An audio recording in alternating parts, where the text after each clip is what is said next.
വെളിപ്പാട് പുസ്തകം 2-ാം അധ്യായത്തിൽ നിന്നാണ് കഴിഞ്ഞ രാത്രി നമ്മൾ വചനം പറഞ്ഞുകൊണ്ടിരുന്നത്. നമ്മൾ പറഞ്ഞത് യേശു സഭയിൽ വന്നിട്ട് സഭയെ പരിശോധിക്കുകയാണ്. സഭ എന്ന ഈ സമൂഹം, യേശുക്രിസ്തുവിന്റെ സഭ, ഒരു ദിവസം ദൈവമുമ്പാകെ നിൽക്കേണ്ടതാണ്. വല്ല കുഞ്ഞാടിന്റെ കാന്ത എന്ന നിലയിൽ കൊണ്ടു നിർത്തേണ്ടതാണ്. അവിടെ കൊണ്ടു നിർത്തുമ്പോൾ യേശുക്രിസ്തുവിന് നല്ല അന്തസ്സ് തോന്നത്തക്കവണ്ണം ഇതിനെ കൊണ്ടു നിർത്താൻ വേണ്ടി അതിലെ എല്ലാ അപൂർണതകളെയും നീക്കി പൂർണ്ണതപ്പെടുത്താൻ വേണ്ടി വന്നിരിക്കുകയാണ്. അപ്പം അതിനുള്ള പരിശോധനകൾ, അതിനുള്ള വഴികൾ, ഇതൊക്കെയാണ് ഈ 2 അധ്യായങ്ങളിലെ വിഷയം എന്ന് നമ്മൾ പറഞ്ഞു. അതിലൊന്നാമത്തെ സഭയുടെ കാര്യം നമ്മൾ പറഞ്ഞു കഴിഞ്ഞു. നമ്മൾ ഓർക്കണം, ഇത് അന്ന് നിലവിലിരുന്ന 7 പട്ടണങ്ങളിൽ ഉണ്ടായിരുന്ന സഭകളാണ്. പട്ടണങ്ങളുടെ പേരാണ് ഇവിടെ പറഞ്ഞിരിക്കുന്നത്. അവിടെ ഉണ്ടായിരുന്ന സഭയ്ക്ക് ആ പേര് പറഞ്ഞിരിക്കുന്നു എന്ന് മാത്രം. 2ാമത്തെ സഭയിലേക്ക് നമ്മൾ പ്രവേശിക്കുകയാണ്. എല്ലാ ദൂതുകൾക്കും ഒരു 7 ഭാഗമുണ്ട് എന്ന് നമ്മൾ പറഞ്ഞു. ഓർമ്മയുണ്ടോ എന്തൊക്കെയാണ് സഭകളുടെ ദൂതിന്റെ ഭാഗം എന്ന് നമ്മൾ പറഞ്ഞത്? ഓർമ്മയുണ്ടോ? എല്ലാ ദൂതുകൾക്കും അടിസ്ഥാനപരമായി 7 ഭാഗമുണ്ട് എന്ന് പറഞ്ഞത് ഒന്ന് പറയാമോ? എന്താണ്? റൈറ്റ്, യേശുക്രിസ്തുവിന്റെ പ്രത്യക്ഷത, അതാണ് ഒന്നാമത്തെ കാര്യം. ഓരോ സഭയിലും ഓരോ തരത്തിലാണ് ക്രിസ്തു പ്രത്യക്ഷപ്പെടുന്നത്. അതാത് സഭകളുടെ നിലയനുസരിച്ച്, അവസ്ഥയനുസരിച്ചാണ് പ്രത്യക്ഷത. 2ാമത്തെ കാര്യം, പക്ഷെ വന്ന ഉടനെ പറയുന്ന ഒരു സ്റ്റേറ്റ്മെന്റ് ഉണ്ടല്ലോ, ഞാൻ അറിയുന്നു. പിന്നെ 3ാമത്തെ കാര്യം, റൈറ്റ്, അവരെ കുറിച്ചുള്ള ഒരു അഭിനന്ദനമാണ്. 4ാമത്തെ കാര്യം, അഭിനന്ദനം കഴിഞ്ഞാൽ അവരുടെ കുറ്റം പറയും. Okay, the commendation and the condemnation, അവരുടെ കുറ്റം. അത് കഴിഞ്ഞിട്ട് നേരിട്ട് അങ്ങ് കുറ്റം പറഞ്ഞു പറ്റും, ഉടനെ വാക്തത്വം പറയാൻ പറ്റത്തില്ലല്ലോ. അവർക്കുള്ള നിർദ്ദേശങ്ങൾ, പ്രബോധനം, ദി എക്സോട്ടേഷൻ, എങ്ങനെയാണ് അവരത് കറക്റ്റ് ചെയ്യേണ്ടത്. അത് കഴിഞ്ഞിട്ട് വാക്തത്വം, ജയിക്കുന്നവന് വാക്തത്വം കൊടുക്കും. അത് 6ാമത്തെ കാര്യം. 7ാമത്തെ കാര്യം, ഒരു പ്രസ്താവനയുണ്ടല്ലോ, എല്ലാ സഭകളോടും പറയുന്ന പ്രസ്താവന, കേൾപ്പാൻ ചെവിയുള്ളവൻ കേൾക്കട്ടെ. ഇത് 7 ഭാഗമാണ് എല്ലാ ദൂതുകൾക്കും ഉള്ളത്. ചില ദൂതിന് ഏതെങ്കിലും ഒന്നിൽ കുറവുണ്ട്, അതിന് പ്രത്യേക കാരണങ്ങളുണ്ട്. ഓക്കെ, അപ്പൊ 1ാമത് നമ്മൾ കഴിഞ്ഞു. അടുത്തത് സ്മുർന്നയിലെ സഭയാണ്. അതൊരു പട്ടണമായിരുന്നു, അന്ന് നിലവിലിരുന്ന ഒരു പട്ടണമാണ്. ആ പട്ടണത്തിൽ ഒരു സഭയുണ്ടായിരുന്നു. ആ സഭയോടുള്ള ദൂത് പറയുകയാണ്. നമ്മൾ ഈ ക്രമത്തിലാണ് ഇപ്പൊ വേഗം പരിശോധിക്കാൻ പോകുന്നത്. ഈ 7 പാർട്സ് ഓരോന്നോരോന്നും. എങ്ങനെയാണ് ആ സഭയിൽ യേശു വരുന്നത് എന്ന് നോക്കുക. സ്മുർന്നയിലെ സഭയുടെ ദൂതൻ എഴുതുക, മരിച്ചവനായിരുന്നു, വീണ്ടും ജീവിക്കുകയും ചെയ്ത ആദ്യനും അന്ത്യനുമായവൻ അരുളി ചെയ്യുന്നത്. ആ സഭയിൽ കടന്നു വന്നിട്ട് പറയുന്നത്, ആദ്യത്തെ പ്രത്യക്ഷത എങ്ങനെയാണ്? മരിച്ചവനായിരുന്നു, എന്നാൽ ഇതാ എന്നേക്കും ജീവിക്കുകയും ചെയ്ത ആദ്യനും അന്ത്യനുമായവൻ അരുളി ചെയ്യുന്നത്. ഈ പ്രയോഗങ്ങൾ പലതും 1-ാം അധ്യായത്തിലോ മറ്റോ നമ്മൾ കണ്ട പ്രയോഗങ്ങളാണ്. യേശുവിന്റെ പ്രത്യക്ഷത ദീർഘമായിട്ട് 1-ാം അധ്യായത്തിൽ കണ്ടതാണ്. അപ്പൊ അതിന്റെ ഓരോരോ ഭാഗമാണ് ഓരോ സഭയിൽ കാണുന്നത്. തീർത്തും പുതിയതല്ലത്, നേരത്തെ ഉള്ള ആ മൊത്തം പ്രത്യക്ഷതകളുടെ ഒരംശം. അപ്പൊ അവിടെ പറഞ്ഞായിരുന്നല്ലോ 1-ാം അധ്യായത്തിൽ, ഞാൻ മരിച്ചവനായിരുന്നു, എന്നാൽ ഇത് എന്നേക്കും ജീവിച്ചിരിക്കുന്നു, മരണത്തിന്റെയും പാതാളത്തിന്റെയും താക്കോൽ എന്റെ കൈവശമുണ്ട്. 1-ാം അധ്യായത്തിന്റെ 8-ാം വാക്യത്തിൽ യേശുക്രിസ്തുവിന്റെ സിഗ്നേച്ചർ ഇട്ടല്ലേ തുടങ്ങിയത്. അവിടെ പറഞ്ഞത്, ഞാൻ അൽഫയും ഒമേഗയും, ഒന്നാമത്തവനും ഒടുക്കത്തവനും ആകുന്നു എന്ന് പറഞ്ഞല്ലേ പറഞ്ഞത്. അതേ ആ പ്രയോഗം തന്നെ. അപ്പൊ അവരുടെ പ്രത്യേക നിലയിൽ പറഞ്ഞിരിക്കുന്നത്, മരിച്ചവനായിരുന്നു, വീണ്ടും ജീവിക്കുകയും ചെയ്ത ആദ്യനും അന്ത്യനുമായവൻ അരുളി ചെയ്ത. അങ്ങനെയുള്ള കാര്യം പറയാൻ പ്രത്യേക സാഹചര്യമുണ്ട്. അത് താഴോട്ട് വരുമ്പോ നോക്കാം. 9-ാം വാക്യം, ഞാൻ നിന്റെ കഷ്ടതയും ദാരിദ്ര്യവും നീ ധനവാനാകുന്നു താനും. തങ്ങൾ യഹൂദർ എന്ന് പറയുന്നെങ്കിലും യഹൂദരല്ല, സാത്താന്റെ പള്ളിക്കാരായവരുടെ ദൂഷണവും അറിയുന്നു. കണ്ടില്ലേ, അറിയുന്നു. ആ സ്റ്റേറ്റ്മെന്റ് അവിടെയുണ്ട്, ഞാൻ അറിയുന്നു. എന്നിട്ട് അവരുടെ സ്ഥിതി എന്താണെന്ന് പറയുകയാണ്. എന്താണ്? നിന്റെ കഷ്ടതയും ദാരിദ്ര്യവും. ഹൈഫൺ ഇട്ടിട്ട് പറയാണ്, എന്നാലും നീ ധനവാനാണ്. തങ്ങൾ യഹൂദരെന്ന് പറയുന്നെങ്കിലും യഹൂദരല്ല, സാത്താന്റെ പള്ളിക്കാരായവരുടെ ദൂഷണവും അറിയുന്നു. അപ്പൊ ആ സ്ഥിതി, ആ സഭയുടെ നിലയെന്ന് പറയുന്നത്, ഭയങ്കര കഷ്ടതയിൽ കൂടെ പോകുന്നൊരു സഭയാണ്, ദാരിദ്ര്യത്തിൽ കൂടെ പോകുന്നൊരു സഭയാണ്. ഇത് പറയുമ്പോൾ അവരെല്ലാവരും ഒന്നും ഇല്ലാത്തവരായിരുന്നു എന്നാണ് അർത്ഥം എന്ന് ധരിക്കേണ്ടതില്ല. ഞാൻ കഴിഞ്ഞ ദിവസമേ പറഞ്ഞു, അക്കാലത്ത് ഈ ക്രിസ്തീയ സമൂഹം യേശുക്രിസ്തുവിന്റെ കൂടെ പോയ ഈ ആളുകളെ സംബന്ധിച്ചിടത്തോളം അവർ നിയമത്തിന്റെ സുരക്ഷിതത്വത്തിന് പുറത്തായിരുന്നു. ഈ മതം അംഗീകരിക്കപ്പെട്ട മതമായിരുന്നില്ല. ബാക്കി മതങ്ങൾക്ക് പലതിനും അംഗീകാരമുണ്ട്, യഹൂദ മതം അംഗീകരിക്കപ്പെട്ടതാണ്. ഞാൻ പറഞ്ഞില്ലേ, അവർക്ക് ഈവൻ സ്വന്തമായ ഒരു കോടതി വരെ അനുവദിച്ചിരുന്നു. അവരുടെ ആളുകളെ വിസ്തരിക്കാനും ശിക്ഷ നടപ്പാക്കാനും അവരുടെ മതത്തിന് തന്നെ അനുവാദം റോമൻ സർക്കാർ കൊടുത്തിരുന്നു. കൊല്ലാൻ മാത്രം അധികാരം ഉണ്ടായിരുന്നില്ല. ബാക്കി എല്ലാ ശിക്ഷകളും നടപ്പാക്കാനുള്ള അധികാരത്തോടുകൂടെ കോടതി വരെ നൽകിയിരുന്നെങ്കിലും തന്നെയല്ല, അവരുടെ ശബത്ത് ദിവസം ജോലിക്ക് ഒരു സർക്കാരും വിളിക്കുമായിരുന്നില്ല. എല്ലായിടത്തുടെയും അവധി ദിവസം അതല്ലെങ്കിലും അവരുടെ ആരാധന ദിവസം ശനിയാഴ്ചയായിരുന്നു എന്നുള്ളത് കൊണ്ട്, ശബത്ത് ദിവസമായിരുന്നുള്ളതുകൊണ്ട് അവർക്ക് ആ ദിവസം ഒഴിവ് കൊടുത്തിരുന്നു. അപ്പൊ അതിനെ കുറെ പ്രിവിലേജസ് ഈ യഹൂദ സഭയ്ക്ക് ഉണ്ടായിരുന്നെങ്കിലും ക്രിസ്തീയ സഭയ്ക്ക് ഒരു പ്രിവിലേജും ഉണ്ടായിരുന്നില്ല. അവർക്കുള്ള വസ്തു ആർക്കെങ്കിലും അപഹരിക്കണമെങ്കിൽ ചുമ്മാ വിളിച്ചു ഊയിക്കൊണ്ടെങ്കിൽ എന്ന് കൈവശപ്പെടുത്തിയാൽ മതി. ആളെ അടിച്ചു പുറത്താക്കുക, കൈവശപ്പെടുത്തുക. പോലീസ് അവരുടെ കേസ് എടുക്കില്ല, കോടതി അവരുടെ കേസ് എടുക്കില്ല. അപ്പൊ അങ്ങനെ എബ്രായ ലേഖനം പറയുന്നത് പോലെ സമ്പത്തുകളുടെ അപഹാരം സന്തോഷത്തോടെ സഹിച്ച ഒരു കൂട്ടം ആളുകൾ, കണ്ടമാനം ഉപദ്രവിക്കപ്പെട്ടവർ. അപ്പൊ അവരോട് പറയാണ്, നിന്റെ കഷ്ടത എനിക്കറിയാം, നിന്റെ ദാരിദ്ര്യവും എനിക്കറിയാം. ദാരിദ്ര്യം എന്നുള്ളതിന് അവിടെ മൂലഭാഷയിൽ ഉപയോഗിച്ചിരിക്കുന്ന നല്ല കട്ടിയുള്ളൊരു വാക്കാണ്. എന്ന് പറഞ്ഞാൽ ഈ വിശപ്പനുഭവിച്ചാൽ ഈ വയറിന്റെ മാംസപേശികൾക്ക് നല്ല പിടിച്ചൊരു വലി വലിക്കുമല്ലോ, നല്ല പോലെ വിശന്നിട്ടില്ലേ? വിശക്കുമ്പോഴേ നല്ല പോലെ പിടിച്ചൊരു വലി വലിക്കുന്നു കേട്ടില്ലേ? ഭയങ്കര പോവർട്ടി, ഇവർക്ക് ആഹാരം കഴിക്കാൻ തീരെയില്ലാത്തൊരു സ്ഥിതി എത്തി. വല്ലാത്ത കഷ്ടത്തിലും ദാരിദ്ര്യത്തിലും എത്തി. കാരണം സമ്പത്തുകൾ വല്ലവരും അപഹരിച്ചുകൊണ്ട് പോയി. അപ്പൊ അങ്ങനെ ഇരിക്കുന്ന ഒരു സ്ഥിതിക്ക് അവരുടെ കഷ്ടതയും ദാരിദ്ര്യവും ദൈവം പറയാണ്, ഞാൻ അറിയും. അതൊരു വലിയ കാര്യമാണ്. അതിന്റെ വെളിച്ചത്തിലാണ് പറയുന്നത്, സാരമില്ല, ഞാൻ മരിച്ചവനായിരുന്നു, എന്നെ ലോകം കൊന്നതാണ്, കഷ്ടത എന്താണെന്ന് എനിക്കറിയാം, ഉപദ്രവം എന്താണെന്ന് എനിക്കറിയാം, മരണം എന്താണെന്ന് എനിക്കറിയാം. പക്ഷേ അതിന്റെ മുൻപാകെ കീഴടങ്ങിയവനല്ല ഞാൻ. മരണത്തെ ജയിച്ച് എഴുന്നേറ്റ് വന്നവനാണ്, സകല കഷ്ടത്തെയും ജയിച്ചവനാണ്. അതുകൊണ്ട് പേടിക്കണ്ട. കഷ്ടതയുണ്ടെന്നിരിക്കട്ടെ, പട്ടിണിയുണ്ടെന്നിരിക്കട്ടെ, കേക്കൂ, ദൈവം പറയുകയാണ്, നിങ്ങളുടെ ഈ വയറൊന്ന് വിശന്നാൽ അത് ദൈവത്തിനറിയാം. നിങ്ങൾക്കൊരു നേരം വയറൊന്ന് വിശന്നാൽ, അല്ല ബുദ്ധിമുട്ടുകളുടെ കാലം ഉണ്ടായി, ചിലപ്പോൾ 2 ദിവസം ആഹാരം ഇല്ലാതെ വന്നാൽ അന്തസ്സുള്ള നിങ്ങൾ ആരോടും പറയില്ല, അത് വേറെ ആരും അറിഞ്ഞു എന്ന് വരില്ല.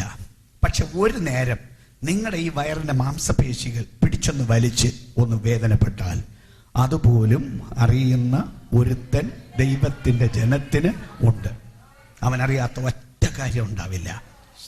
ആമേൻ. എന്നിട്ട് പറയാണ്, എന്നിട്ടും പറയാണ്, നിങ്ങൾ ധനവാനാകുന്നു താനും. ഹൈഫൻ ഇട്ടിട്ട് പറയാണ്, നീ ധനവാനാകുന്നു താനും എന്ന് പറഞ്ഞാൽ വെച്ചോണ്ട് തിന്നാതിരിക്കുന്നു എന്നല്ല എന്റെ അർത്ഥം. ഏനോ അക്ഷരാർത്ഥത്തിൽ കഴിക്കാൻ ആഹാരമില്ല, കഷ്ടതയുണ്ട്. പക്ഷേ അത് ദൈവത്തിന്റെ ആ കണ്ണുകൊണ്ട് നോക്കിയിട്ട് ഒരു ആന്തരിക സ്ഥിതി നോക്കിയിട്ട് ഒരു സർട്ടിഫിക്കറ്റ് കൊടുക്കുകയാണ്. നിന്റെ ഈ വയറ് വിശക്കുന്നു എന്നുള്ളത് ശരിയാണ്. പക്ഷെ ഇന്ന് നേരം പുലർത്തെഴുന്നേറ്റപ്പോഴും നീ സമൃദ്ധിയായി ആത്മീയാഹാരം കഴിച്ചു. നീ ഇന്ന് എന്റെ കൃപ അനുഭവിച്ചു. എന്റെ ശക്തി നിന്റെ മേൽ ഇറങ്ങി വന്നു. എന്റെ പരിശുദ്ധാത്മാവിന്റെ കൃപകൾ നീ കൈക്കൊണ്ടു. ബാഹ്യമായി നിനക്ക് ഈ തകർച്ചയുണ്ടെങ്കിലും ആത്മാവിൽ നീ സമ്പന്നനാണ് എന്ന് പറയുന്നൊരു സ്ഥിതിയാണ് ഈ സഭയ്ക്കുള്ളത്. എന്ന് എല്ലാവർക്കും ആ സ്ഥിതിയില്ല. വേറൊരു സഭയെക്കുറിച്ച് നേരെ മറിച്ചാണ് പറയുന്നത്. ഇഷ്ടം പോലെ തിന്നാനുണ്ട്, കാശുണ്ട്, പക്ഷേ നീ ദരിദ്രനാണ്, നീ അരിഷ്ടനാണ് എന്ന് പറയുന്ന വേറൊരു കൂട്ടരുണ്ട്. പുറത്തുള്ള സമ്പത്തിന് വിലയില്ലെന്നല്ല, നമുക്ക് ആവശ്യത്തിന് പണം വേണം, നമുക്ക് ആഹാരം വേണം. ഇതെല്ലാം സത്യമായിരിക്കുമ്പോ തന്നെ എത്ര തിന്ന് തടിച്ചു കൊഴുപ്പിച്ചാലും അകത്ത മനുഷ്യന് ആഹാരം കിട്ടിയില്ലെങ്കിൽ അത് പരിതാപകരമായ ഒരു സ്ഥിതിയാണ്. ഇവർക്ക് ജീവിതത്തിന്റെ തകർച്ചകളുടെ നടുവിലും ദൈവം സർട്ടിഫൈ ചെയ്ത് പറയുന്നു, നിന്റെ ബാഹ്യ ജീവിതത്തിന് പ്രശ്നങ്ങൾ ഉണ്ടെങ്കിലും നിങ്ങളുടെ അകത്ത മനുഷ്യൻ ശരിയാണ് എന്ന് ദൈവം സർട്ടിഫൈ ചെയ്യുന്ന ഒരു കൂട്ടം ആളുകൾ. എന്നിട്ട് പറയുകയാണ്, തങ്ങൾ യഹൂദരെന്ന് പറയുന്നെങ്കിലും യഹൂദരല്ല, സാത്താന്റെ പള്ളിക്കാരായവരുടെ ദൂഷണവും ഞാൻ അറിയുന്നു. എന്ന് പറഞ്ഞാൽ എന്താണ്?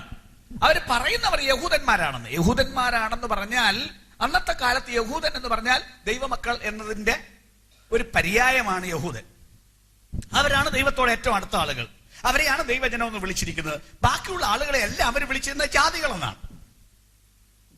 പാതാളത്തിൽ പോകാൻ റെഡിയായിരിക്കുന്ന ആളുകൾ. ഇവര് പേരിന് യഹൂദരാണ്, പക്ഷേ സാക്ഷാൽ യഹൂദരല്ല.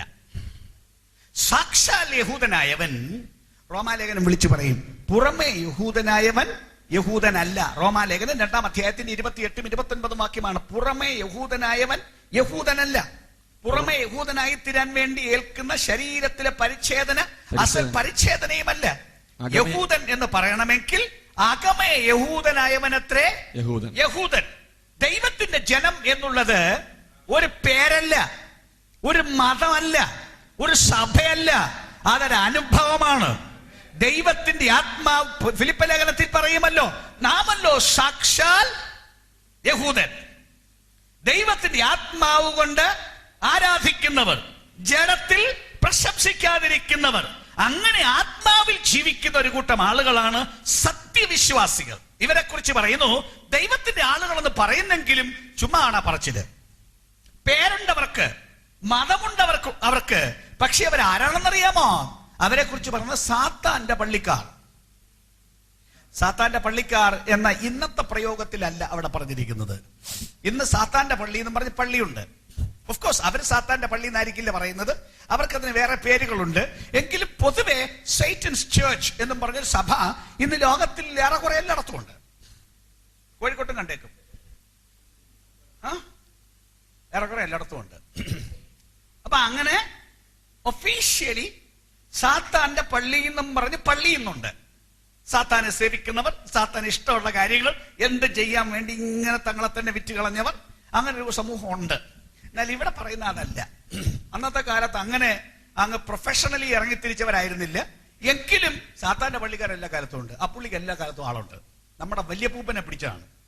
അദ്ദേഹത്തിന്റെ കാലം തൊട്ട് ഇയാൾക്ക് സ്ഥിരം ആളുണ്ട്. ഇവരെ കുറിച്ച് പറയുന്നറിയോ? ദൈവമക്കളെന്ന് പേര് പറയുന്നെങ്കിലും പിശാചിന് ഇഷ്ടം ചെയ്യുന്നവർ. അവർ വിശുദ്ധ വചനപ്രകാരം അല്ല ജീവിക്കുന്നത്. അതിനനുസരിച്ച് തുലനം ചെയ്യാറില്ല. ഇതവർക്ക് കേവലം മതമാണ്. സാത്താന്റെ അവർ ദൈവത്തിന്റെ ആളുകളെന്ന് പറയുന്നെങ്കിലും യഹൂദരല്ല, സാത്താന്റെ പള്ളിക്കാരായവർ. അവരെന്താ ചെയ്യുന്നത്? ദൈവജനത്തെ ദൂഷിക്കുന്നു. അവിടെ പറയുന്ന ആ ദൂഷണവും ഞാൻ അറിയുന്നു. സാധാരണഗതിയിൽ എല്ലാ ദൂഷണമൊന്നും ആളുകൾ നേരെ കേൾക്കുകയല്ല പറയുന്നത്. നമ്മുടെ നാട്ടിലെ ഇന്നത്തെ നമ്മുടെ സ്ഥിതിയൊക്കെ നോക്കൂ. നമ്മളെ കുറിച്ച് വല്ലതും പറയുന്നത് നമ്മളെ കേൾക്കുകയാണോ? നമ്മളെ കുറിച്ച് മോശം പറയുന്നത് നമ്മളെ കേൾക്കാനല്ല പറയുന്നത്. നമ്മൾ കേൾക്കാതെ എവിടെങ്കിലും ഇരുന്നുകൊണ്ടാണ് മിക്കപ്പോഴും ദൂഷണം പറയുന്നത്. ഇവരുടെ ദൈവം പറയുകയാണ്, അതും ഞാൻ അറിയുന്നു. നിങ്ങളെക്കുറിച്ചുള്ള ആക്ഷേപം നിങ്ങൾ കേട്ടിട്ടില്ലാത്തപ്പോഴും, നിങ്ങൾ അറിഞ്ഞിട്ടില്ലാത്തപ്പോഴും ദൈവം പറയുന്നു, നിന്നെക്കുറിച്ച് ആരെങ്കിലും ഒരു പരിഹാസമായ ഒരു വാക്ക് പറഞ്ഞാൽ അതുപോലും ദൈവം അറിയും. കൊള്ളില്ലേ? ദൈവത്തെ സേവിക്കാൻ കൊള്ളില്ലേ? നീ കേട്ടാൽ നെഞ്ചുവേദന ഉണ്ടാവും. പക്ഷേ നീ കേൾക്കാതെ തന്നെ നിന്നെക്കുറിച്ച് പറയുന്ന ഓരോ ദൂഷണവും അറിയുന്ന ഒരു ദൈവം. ആമേൻ. Go ahead. ബാക്കി നീ സഹിപ്പാനുള്ളത് പേടിക്കേണ്ട. റൈറ്റ്. എന്നിട്ട് പറയാണ്, ഇങ്ങനൊക്കെ ഉണ്ടെങ്കിലും തീർന്നില്ല. ഇനിയും കുറച്ചു കാലം കൂടി നിനക്ക് കഷ്ടമുണ്ട്. നീ സഹിപ്പാനുള്ളത് പേടിക്കണ്ട. പിന്നെ നിങ്ങളെ പരീക്ഷിക്കേണ്ടതിന് പിശാച് നിങ്ങളിൽ ചിലരെ തടവിലാക്കുവാൻ പോകുന്നു. പിശാച് നിങ്ങളിൽ ചിലരെ തടവിലാക്കുവാൻ പോകുന്നു. ഓക്കെ. 10 ദിവസം നിങ്ങൾക്ക് ഉപദ്രവമുണ്ടാകും. മരണപര്യന്തം വിശ്വസ്തനായിരിക്കാം. കണ്ടില്ലേ? പിശാച് നിങ്ങൾ ചിലരെ തടവിലാക്കാൻ പോകുന്നു. 10 ദിവസം നിങ്ങൾക്ക് ഉപദ്രവമുണ്ടാകും. മരണപര്യന്തം വിശ്വസ്തനായിരിക്കുക എന്ന് പറഞ്ഞാൽ മരണവും സംഭവിച്ചേക്കാം എന്നല്ലേ എന്റെ അർത്ഥം? അവരുടെ കഷ്ടം തീർന്നില്ല. ഇതൊരു മേജർ പ്രോബ്ലമാണ്. ആളുകൾക്ക് മനസ്സിലാക്കാൻ ബുദ്ധിമുട്ടുള്ളൊരു കാര്യമാണ്. നമ്മൾ ഭയങ്കര അത്യുന്നത ദൈവത്തെ സേവിക്കുന്നു. ആകാശത്തിനും ഭൂമിക്കും നാഥനായവനെ സേവിക്കുന്നു. അവിടുന്നാണ് വിളിച്ചു പറഞ്ഞത്, സ്വർഗത്തിലും ഭൂമിയിലും സകല അധികാരവും എനിക്ക് നൽകപ്പെട്ടിരിക്കുന്നു. അപ്പൊ മനുഷ്യരുടെ ഒരു ചിന്ത, അത്ര വലിയ ക്രിസ്തുവിനെ സേവിക്കുമ്പോ നമ്മൾ പിന്നെ കഷ്ടം അനുഭവിക്കുന്നത്. ദൈവം വലിയ ആളല്ലേ, ഏത് കഷ്ടത്തെയും ഒറ്റ വാക്ക് പറഞ്ഞ് അങ്ങ് മാറ്റിക്കളയാൻ ദൈവത്തിന് അധികാരമില്ലേ? നമ്മൾ പ്രതീക്ഷിക്കുന്ന അങ്ങനല്ലേ? നമ്മൾ ഇങ്ങോട്ട് പോകണം, എല്ലാ വഴിയും ദൈവം അങ്ങോട്ട് തുറന്നിട്ട് തരണം, അങ്ങനെ ജയത്തിൽ അങ്ങ് കുതിച്ചങ്ങ് മുമ്പോട്ട് പോകണം. ഒരു പ്രശ്നമില്ലാത്തൊരു ജീവിതമായിരിക്കണം. അങ്ങനെയാണ് ആളുകളുടെ പൊതുവെയുള്ള ചിന്ത. തന്നെയല്ല, കഴിഞ്ഞ കുറച്ച് നാളായിട്ട് സുവിശേഷ പ്രസംഗങ്ങൾ കേട്ടാൽ ക്രിസ്തീയ ജീവിതം എന്ന് പറഞ്ഞാൽ ഒരു കെയർ ഫ്രീ ലൈഫ്, ഒരു പ്രശ്നമില്ലാത്ത സുഖകരമായൊരു ജീവിതം. കാശ് വേണോ? ഓടിവാ ദൈവത്തിന്റെ അടുക്കൽ, ഇഷ്ടം പോലെ കാശ് തരും. കടമുണ്ടോ? ഓടിവാ, എല്ലാ കടവും ദൈവം തീർത്തു തരും. പിള്ളേരുടെ തലമണ്ട കുറവാണോ? ഓടിവാ, ദൈവം ഒട്ടനെ അതെല്ലാം കൂടെ വീർപ്പിച്ച് വലിയതാക്കി പിള്ളേരെ എല്ലാം എഞ്ചിനീയേഴ്സ്, ഡോക്ടേഴ്സ് ആക്കി തരും. അങ്ങനെ ഒരു വലിയ വലിയ വിളിയാണ് പൊതുവെ കഴിഞ്ഞ കുറച്ച് നാളുകളായിട്ട് ലോകത്തിലുള്ളത്. ഓഫ് കോഴ്സ് ദൈവം സകലത്തിനും മതിയായവൻ എന്നതിന് ഒരു സംശയവും. രോഗമുണ്ടോ? യേശുവിന് ഒറ്റ വാക്കുകൊണ്ട് സൗഖ്യമാക്കുവാൻ കഴിയും. കടമുണ്ടോ? നീക്കിത്തരാൻ നമ്മുടെ ദൈവത്തിന് കഴിയും. എല്ലാം ശരിയാണ്. പക്ഷേ അതൊരു പ്രശ്നമില്ലാത്തൊരു ജീവിതമാണ് എന്ന് ധരിക്കരുത്. നമുക്കൊരു കോൺഫ്ലിക്റ്റിംഗ് ഒരു ഇഷ്യൂ ആണെങ്കിൽ പോലും, മനസ്സിലാക്കാൻ ബുദ്ധിമുട്ടുള്ളതായി തലമണ്ടയ്ക്ക് ഗ്രഹിക്കാൻ പാടുള്ള ഒരു കാര്യമാണെങ്കിൽ പോലും നമ്മൾ അറിയണം, ആത്മജീവിതത്തിൽ കഷ്ടമുണ്ട്. മത്തായി സുവിശേഷം 16-ാം അധ്യായം 24-ാം വാക്യം. ആർക്കും കഷ്ടമെന്ന വാക്ക് ഇഷ്ടമല്ല, ഒരു മനുഷ്യർക്കും ഇഷ്ടമല്ല. കഷ്ടതയില്ലാതെ ജീവിക്കുന്നതാണ് എല്ലാവർക്കും ഇഷ്ടം. യേശുവിൻ ശിഷ്യന്മാരേക്ക് ചെന്നിട്ട് പറഞ്ഞു, ഒരു സമയത്ത് വലിയ വലിയ കാര്യം പറഞ്ഞു, ഞാൻ എന്റെ സഭയെ പണിയും, പാതാള ഗോപുരങ്ങൾ അതിനെ ജയിക്കില്ല എന്ന് വലിയ വലിയ വാക്ക് പറഞ്ഞ കൂട്ടത്തിൽ പറഞ്ഞു, ഞാൻ മരിക്കാൻ പോവാണ്. എന്നെ മഹാപുരോഹിതന്മാരും ശാസ്ത്രിമാരും എല്ലാം കൂടെ പിടിച്ച് അവരെന്നെ പിടിക്കും, അവരെന്നെ കൊല്ലും, ഞാൻ മരിക്കും എന്നൊക്കെ പറഞ്ഞപ്പോ പത്രോസിനെ സഹിച്ചില്ല. പത്രോസ് വളരെ പ്രൈവറ്റ് ആയിട്ട് യേശുവിനെ വിളിച്ചോണ്ട് പോയി പറഞ്ഞു, കർത്താവ് എന്തോന്നാ നീ പറയുന്നത്? അങ്ങനൊന്നും പറയരുത്, നീ മരിക്കാൻ പാടില്ല, ഒരു കാരണവശാലും നീ മരിക്കാൻ പാടില്ല, അത് ഞങ്ങൾക്ക് ഇഷ്ടമല്ല, അങ്ങനെ സംഭവിക്കാൻ പാടില്ല. കർശനമായിട്ട് യേശുവിന് താക്കീത് കൊടുത്തു. അപ്പൊ പറയാണ്, ഞാൻ കഷ്ടം അനുഭവിക്കുമെന്ന് മാത്രമല്ല, ആരെങ്കിലും ഒരുത്തൻ, അങ്ങനല്ലേ 16-24, ഒരുത്തൻ എന്റെ പിന്നാലെ വരുവാൻ ഇച്ഛിച്ചാൽ, നിനക്കും ഇത് തന്നെ സ്ഥിതി, ഒരുത്തൻ എന്റെ പിന്നാലെ വരുവാൻ ഇച്ഛിച്ചാൽ തന്നെത്താൻ ത്യജിച്ച് തന്റെ ക്രൂശ് എടുത്ത് തന്നെ അനുഗമിക്കട്ടെ. ബാക്കി ആരെങ്കിലും തന്റെ ജീവനെ രക്ഷിപ്പാൻ ഇച്ഛിച്ചാൽ അതിനെ കളയും. എന്റെ നിമിത്തം ആരെങ്കിലും തന്റെ ജീവനെ കളഞ്ഞാൽ അതിനെ കണ്ടെത്തും. റൈറ്റ്. അപ്പൊ യേശു പറഞ്ഞത്, എന്റെ കൂടെ വരുന്ന ആർക്കും കഷ്ടമുണ്ട്, കഷ്ടമില്ല. അങ്ങനെ ഒരു സുഖകരമായ ജീവിതത്തിന് വേണ്ടി എന്റെ കൂടെ ആരും വരണ്ട.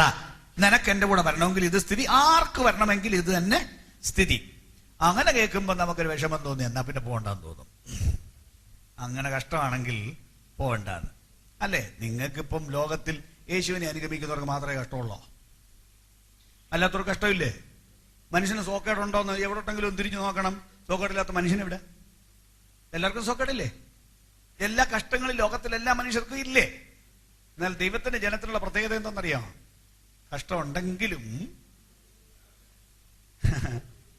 ഏത് രോഗത്തെയും സൗഖ്യമാക്കാൻ, ഞാൻ പറഞ്ഞ അത്ഭുത രോഗസൗഖ്യം, ഈവൻ മരുന്നില്ലാതെ സൗഖ്യമാക്കാൻ യേശുവിന് കഴിയും. അങ്ങനെ മരുന്നില്ലാതെ അത്ഭുത രോഗസൗഖ്യം കിട്ടിയവർ ഈ കൂട്ടത്തിൽ ഇരിപ്പുണ്ടോ? ഉണ്ടോ? കുറച്ചുപേര്. അത്ഭുത രോഗസൗഖ്യം ഒരു മരുന്നില്ലാതെ അത്ഭുതകരമായി സൗഖ്യമാക്കിയ ആളുകൾ ഇരിപ്പുണ്ട് അതിനകത്ത്. ഇവിടെ കുറച്ചുപേരെ ഞാൻ കണ്ടു. ഈ ലൈറ്റ് എന്റെ കണ്ണിലോട്ട് അടിക്കുന്നതുകൊണ്ട് എല്ലാം കാണാൻ മേല. ഇവിടെ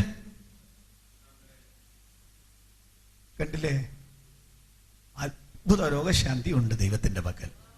സ്തോത്രം. ഇനി മരുന്ന് ഉപയോഗിച്ചെന്ന് പറഞ്ഞാലും സുഖം ദൈവം തന്നില്ലെങ്കിൽ സുഖം ഉണ്ടാവില്ല. ഞാൻ പറഞ്ഞത് മരുന്നില്ലാതെ തന്നെ നേരിട്ട് യേശുവിനെ അതിശയകരമായി സൗഖ്യമാക്കുവാൻ കഴിയും.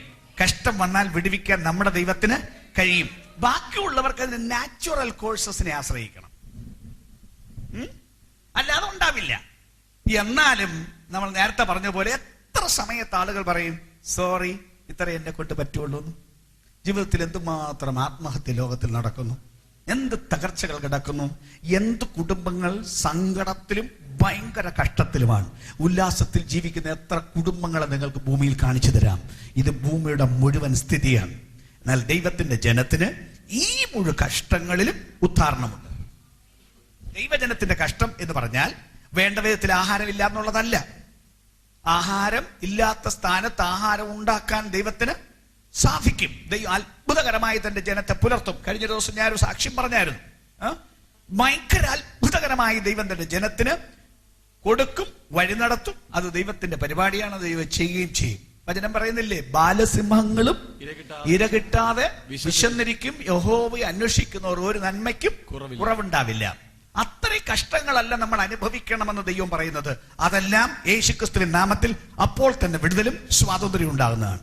എന്നാൽ ഈ ദൈവജനത്തിന് ദൈവത്തെ പിൻപറ്റുന്നതിനാൽ വേറെ കുറെ പ്രശ്നങ്ങൾ ഉണ്ടാവും. മത്തായി സുവിശേഷം 10-ാം അധ്യായം വായിച്ചു നോക്കിയാൽ 12 ശിഷ്യന്മാരെ പറഞ്ഞു വിടുകയാണ്. ശിഷ്യന്മാരെ പറഞ്ഞു വിടുമ്പോ അവരോട് പറയുകയാണ്, നിങ്ങൾ പോകുമ്പോ ഇങ്ങനെ പ്രസംഗിച്ച് നടക്കണം, പക്ഷേ നിങ്ങളെ വീട്ടുകാരെ എതിർക്കും, വീട്ടുകാരിതിന് സമ്മതിക്കാതെ വരും, അവർ നിങ്ങൾക്കെതിരാവും, പള്ളിക്കാര് നിങ്ങൾക്കെതിരാവും, നിങ്ങളെ പിടിച്ച് പോലീസിലേൽപ്പിക്കും, നിങ്ങളുടെ പേര് കേസ് കൊടുക്കും, നിങ്ങളെ ന്യായാധിപ സഭയുടെ മുൻപാകെ കൊണ്ടുവന്ന് നിർത്തും. അങ്ങനെയെല്ലാം വരുമ്പോൾ പേടിക്കരുത്. വീട്ടുകാർ നിങ്ങൾക്ക് എതിരാവും, നാട്ടുകാരെതിരാവും, പള്ളിക്കാരെതിരാവും, കേസ് വരും. എന്നാൽ അത് മുഴുവനും യേശുക്രിസ്തുവിന്റെ സുവിശേഷം പറയാനുള്ള അവസരമായിട്ട് ഉപയോഗിച്ചു കൊള്ളണം എന്ന് പറയും. ദൈവജനത്തിന് ഒരു പ്രശ്നം എന്ന് പറയുന്നത്, നിങ്ങൾ ഈ ദൈവത്തെ സേവിക്കാൻ പോയത് പിശാചിന് തീരെ ഇഷ്ടപ്പെട്ടിട്ടില്ല. അറിയാമോ? നിങ്ങളൊരു ദിവസം പിശാചിനോട് മേലാ നിന്റെ കൂടെ ഇല്ല എന്നും പറഞ്ഞല്ലേ ദൈവത്തെ സേവിക്കാൻ പോയത്? അല്ലെ? രണ്ടും കൂടെ സൈഡ് ബൈ സൈഡ് ആയിട്ട് കൊണ്ടുപോകാമെന്ന് പറഞ്ഞാന്നോ? ഒരു ദിവസം തീർത്ത് പറഞ്ഞ മേലാ നിന്റെ കൂടെ ഇല്ല എന്നും പറഞ്ഞ് നിങ്ങൾ പോന്ന ആ പുള്ളിക്ക് ഇഷ്ടപ്പെടുവോ? അയാൾ എത്ര കാലമായിട്ട് ഭരിച്ചു നടക്കുന്നതാണ്, ലോകം മുഴുവൻ അയാളുടെ കീഴിൽ വെച്ചിരിക്കുന്നതാണ്. അങ്ങനെയാണ് 1 യോഹന്നാൻ 5:19 പറയുന്നത്, മുഴു ലോകവും ദുഷ്ടന്റെ അധീനതയിൽ കിടക്കുന്ന സകല മനുഷ്യരെയും ഭരിച്ച അയാൾ അമർത്തി വെക്കുമ്പോ നിന്റെ കൂടെ ഞാൻ ഇല്ല എന്നും പറഞ്ഞ് ഇറങ്ങി പോന്നാൽ നിന്നെ എവിടെങ്കിലും വെച്ച് ഞാൻ കണ്ടോളാം എന്നയാൾ പറയും. അതിനയാൾ നോക്കും, സകല പരിശ്രമവും അയാൾ ചെയ്യും. ലോകം അയാളുടെ കയ്യിലല്ലേ, അപ്പൊ അതിനുള്ള എല്ലാ വഴിയും അയാൾ നോക്കും. പക്ഷേ ഇവൻ പറയുന്നത് എന്താണ്? സാരമില്ല, ഞാൻ മരിച്ചവനായിരുന്നു, എന്നാൽ ഇതാ എന്നേക്കും ജീവിച്ചിരിക്കുന്നു. അപ്പൊ എന്താ പറയുന്നത്? 10 ദിവസം നിങ്ങൾക്ക് അതിന്റെ അർത്ഥം പറഞ്ഞു വെച്ച് ഞാൻ പറയാം. 10 ദിവസം ഉപദ്രവം എന്ന് പറഞ്ഞാൽ കൃത്യം 10 ദിവസം എന്നല്ല വാസ്തവത്തിൽ അതിന്റെ അർത്ഥം. It is A period time. ഒരു കാലത്തേക്ക് നിങ്ങൾക്ക് ഉപദ്രവം ഉണ്ടാവും. ചില വേദപണ്ഡിതന്മാരുടെ അഭിപ്രായത്തില് ഈ 10 ദിവസത്തെ ഉപദ്രവം എന്ന് പറയുന്നത് ആദിമസഭ 10 രാജാക്കന്മാരുടെ കാലത്ത് ഭയങ്കര പീഡ അനുഭവിക്കേണ്ടി വന്നു. ഇവരുടെ ഈ കാലം മുതൽ ഒരു 10 രാജാക്കന്മാരുടെ കാലത്ത്, അത് AD ഏതാണ്ട് 54-ൽ നീറോ ചക്രവർത്തിയുടെ കാലത്ത് തുടങ്ങിയതാണ്. റോമൻ സർക്കാർ നീറോ ചക്രവർത്തിയുടെ കാലത്ത് തുടങ്ങിയതാണ്. പിന്നെ പല ഘട്ടങ്ങളിലായി വന്ന 10 ചക്രവർത്തിമാർ. പേര് ഞാൻ വേഗം ഒന്ന് പറഞ്ഞാൽ, നീറോ, അത് കഴിഞ്ഞിട്ട് ഡൊമിഷ്യൻ എന്ന് പറഞ്ഞ ഒരു ചക്രവർത്തി, അദ്ദേഹമാണ് യോഹന്നാനെ പത്മോസിലേക്ക് നാടുകടത്തിയത്. അത് കഴിഞ്ഞിട്ട് ട്രാജൻ എന്ന് പറയുന്ന ഒരു ചക്രവർത്തി.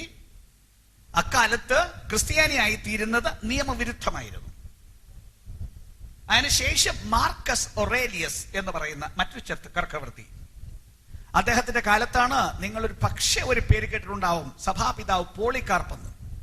അദ്ദേഹത്തെ കൊന്നത് ഈ മാർക്കസ് ഒറേലിയസിന്റെ കാലത്താണ്. വേറെ ചക്രവർത്തിയുടെ പേര് സെപ്റ്റിമിയസ് സെവറസ് എന്നായിരുന്നു. സെപ്റ്റിമിയസ് സെവറസ്. സഭാപിതാവായ ഒറിഗൻ എന്ന് പറയുന്ന ആളെ കൊന്നത് അദ്ദേഹത്തിന്റെ കാലത്താണ്. വേറൊരാണ് മാക്സിമസ് എന്ന ഒരു ചക്രവർത്തി. അദ്ദേഹം ചെയ്തിരുന്നത് 50-60 പേരെ ഒരൊറ്റ കുഴി, വലിയൊരു കുഴി അങ്ങോട്ട് വെട്ടി 60 ക്രിസ്ത്യാനികളെ ജീവനോട് ആ കുഴിയിലോട്ട് തള്ളിയിടും. സാരമില്ല, 10 ദിവസം നിങ്ങൾക്ക് ഉപദ്രവം ഉണ്ടാവും. പക്ഷേ 10 ദിവസം ഉപദ്രവം കഴിഞ്ഞപ്പോ, സ്വല്പം കഴിഞ്ഞപ്പോ, ഒരു ചക്രവർത്തി, ഇതേ റോമൻ സാമ്രാജ്യത്തിന് ചക്രവർത്തി, ക്രിസ്ത്യാനിയായി തീരുകയായിരുന്നു. അതോടെ ക്രിസ്തീയ സഭയുടെ പീഡ അവസാനിച്ചു. അത് AD 312-ലാണ്. അപ്പൊ ഇവിടെ ഇതാണ് ഈ 10 ദിവസത്തെ ഉപദ്രവം എന്ന് പറയുന്നത്. എന്നാൽ നമ്മൾ ചോദിച്ച ചോദ്യത്തിന് ഉത്തരം പറയാം.